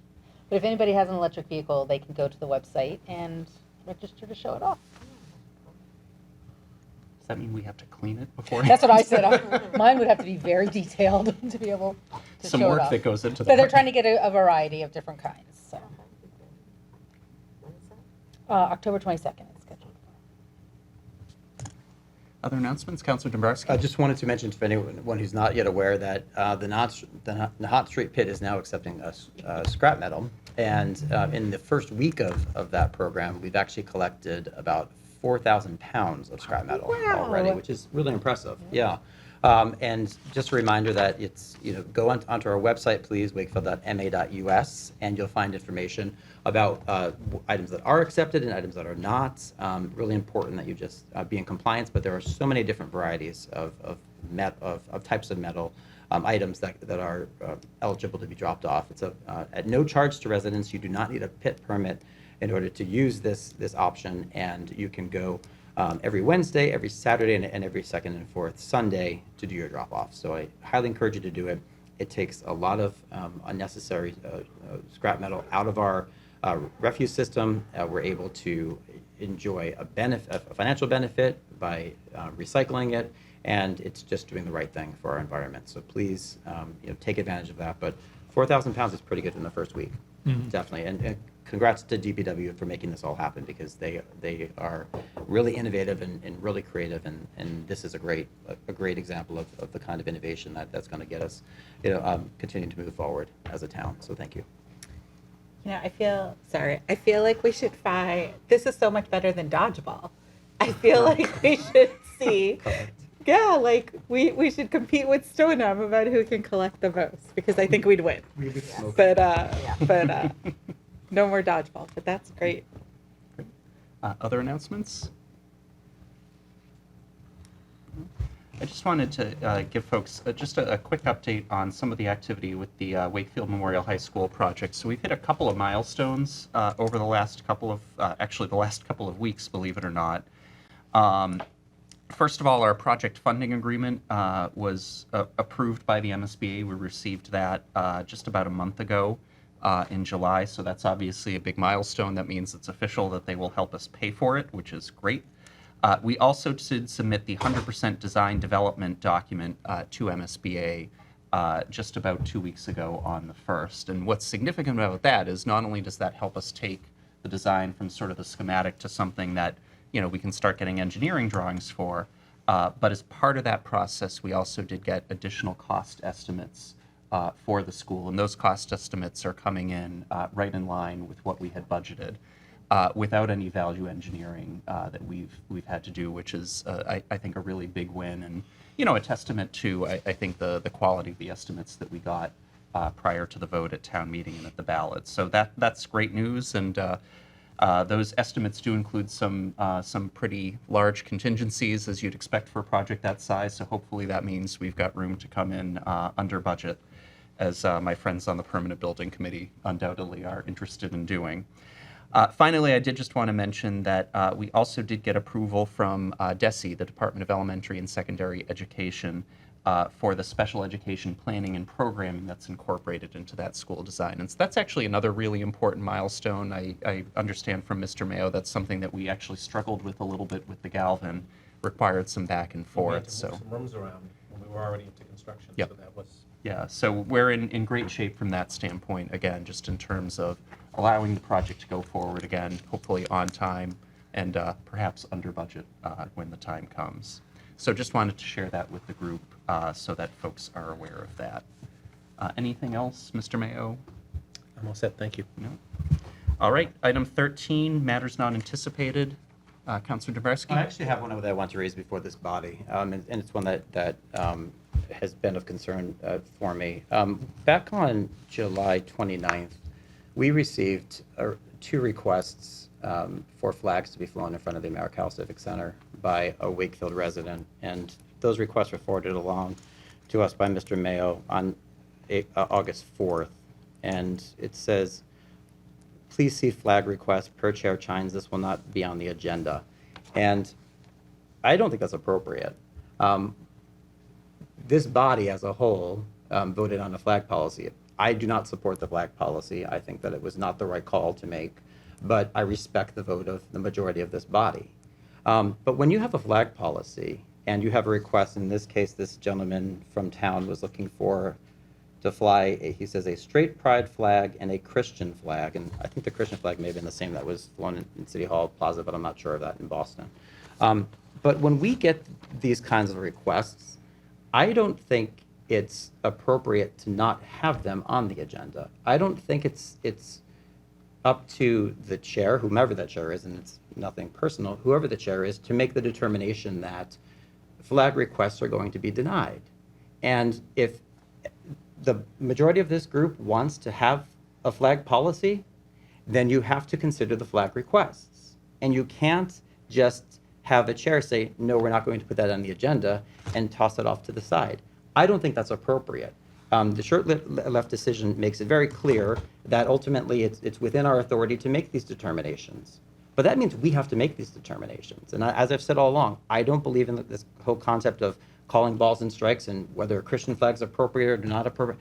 I don't want to get into the flag business, but the majority has voted in a policy that puts us in the flag business. So now this body is in the flag business, and I think should make those determinations. And I don't think it's appropriate to have that withheld from an agenda. It was a properly made request to fly 2 flags, and I think it needs to be deliberated on. And if not, then I don't think we should have a flag policy. But I think it's highly appropriate, and I'm deeply troubled by the fact that this was otherwise not going to be brought before this body in any way. So if I can make 2 points, Councilor Dabrowski. Of course. First of all, our policy does not require us to consider any request from any constituent. And so it's not a violation of our policy not to put this on the agenda.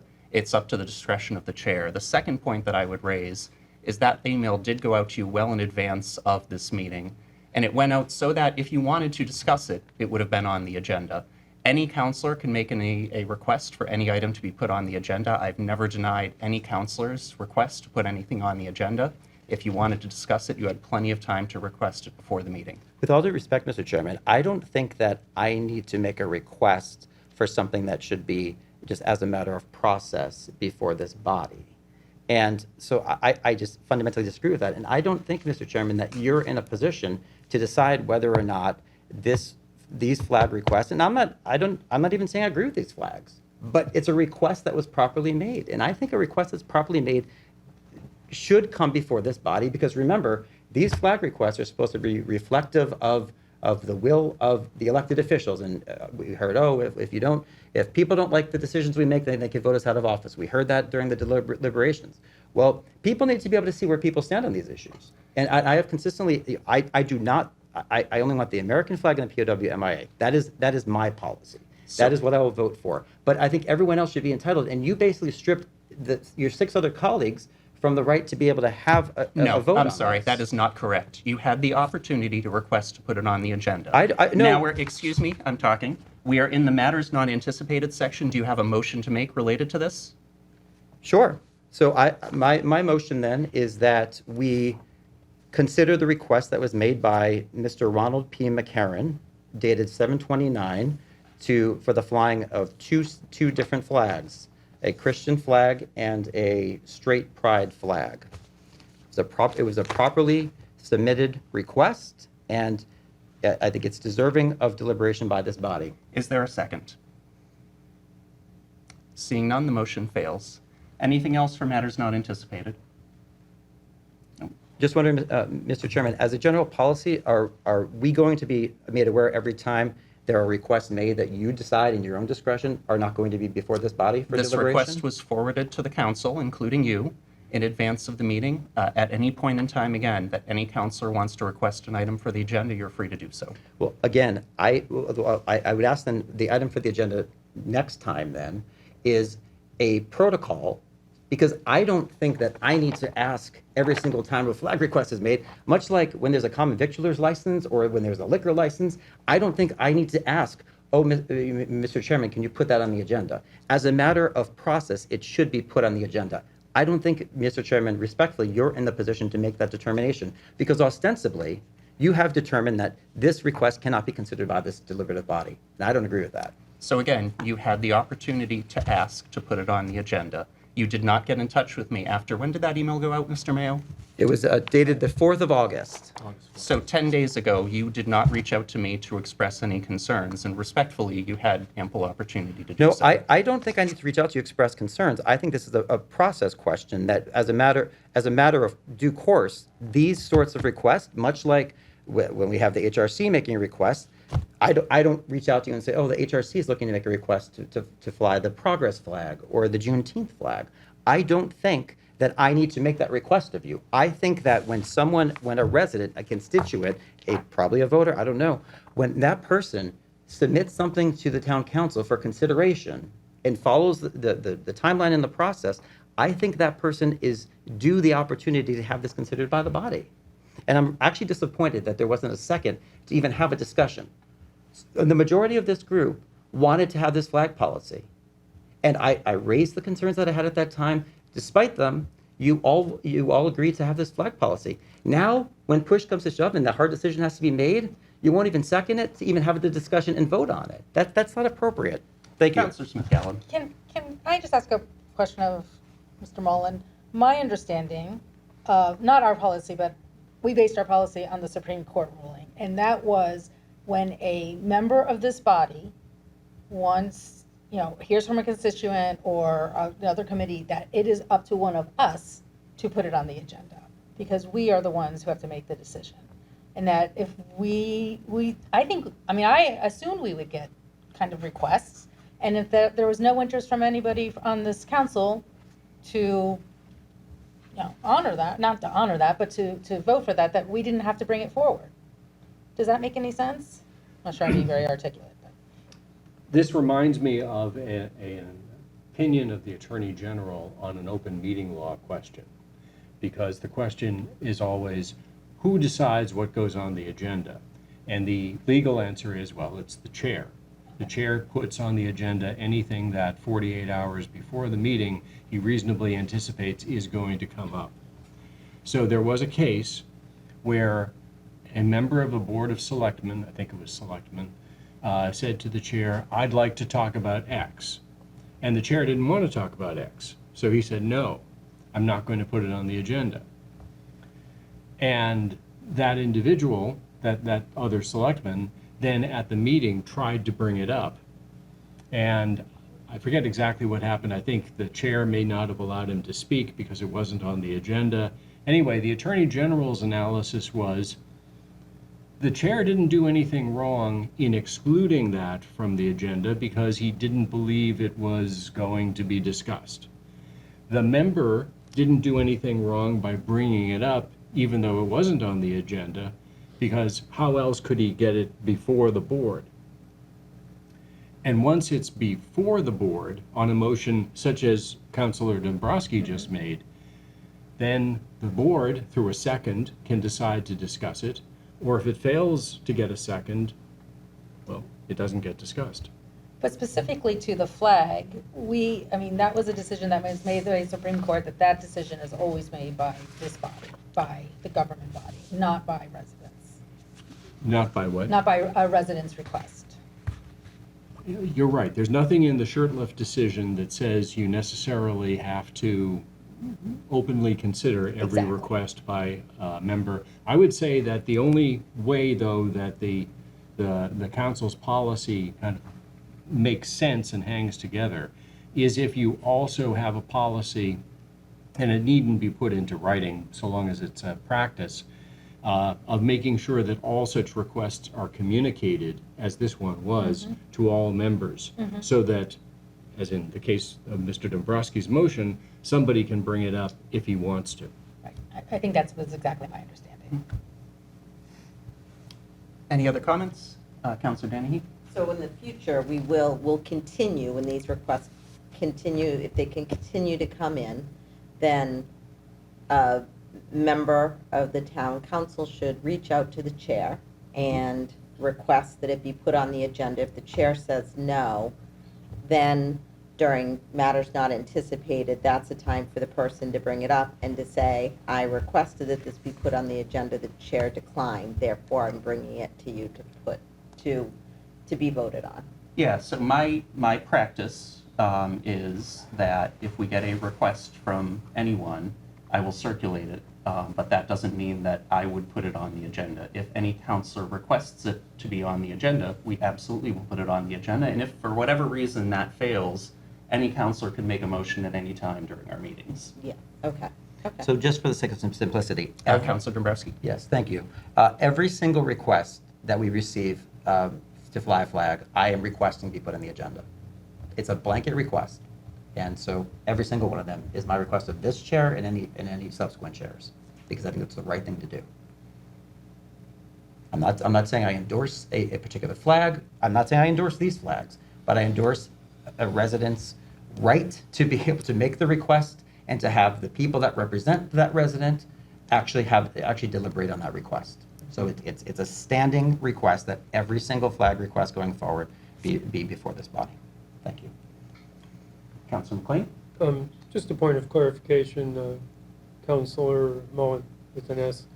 My understanding would be that even if, as Councilor Dombrowski has suggested, every flag request be put on the agenda, we will still reach a result like we did tonight, one way or the other. If a motion is not seconded, to me, that indicates that there's not two people on the council who even want to debate it, ergo, Gelatin for therefore, we are, as a council, basically not entertaining that request or denying the request, or however you want to put it. It's not formally denied, but it's not going to come before the council for a vote. Am I correct there? Yes. Okay, that's fine. Thank you. I'm sorry to keep. No, Councilor Dennehy? So can Councilor Dombrowski just say a blanket, or does it have to be individual? I thought in the policy it was that we would be notified and then it would be up to one of us to bring it up to the chair to have it put on the agenda.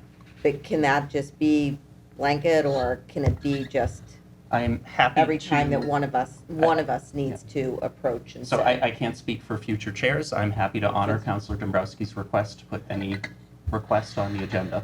Okay. And if, Councilor, you would like to make a motion at that point to endorse any of those policies, that's your prerogative. Well, it would not be a motion to endorse, it'd be a motion to have the request before the body for deliberation. I'm not endorsing anything. I'm simply asking to have each of these requests see the light of day before this body.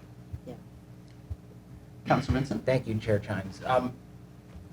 At some point in time, we can look at the flag policy and maybe discuss it in the future. I don't want to really discuss it at 10:10. But when you take a look at it, there is no notice requirement. We are very fortunate that we have chairs that do provide notice to us. But one of the things that that current flag policy does not have in there is that there's a requirement for the town administrator or the town chair to notify the other town council members if a request comes in. Now, we're very fortunate that the two of you will always open and transparent about that, but we do not have that writing in the current flag policy. It was one of the concerns I had before and one of the concerns that I still have looking forward. So at some point in time, we probably should just review the language in there and see what we want to do about notification, see what we want to do when request comes in as far as how it's going to be brought forward. That's all I have. Thank you. Okay, thank you, Councilor. Any other last comment? So, Councilor Dombrowski, considering your blanket request that all of these get considered at our meetings, I assume we don't need to put this on the agenda for next time to have the Well, same discussion?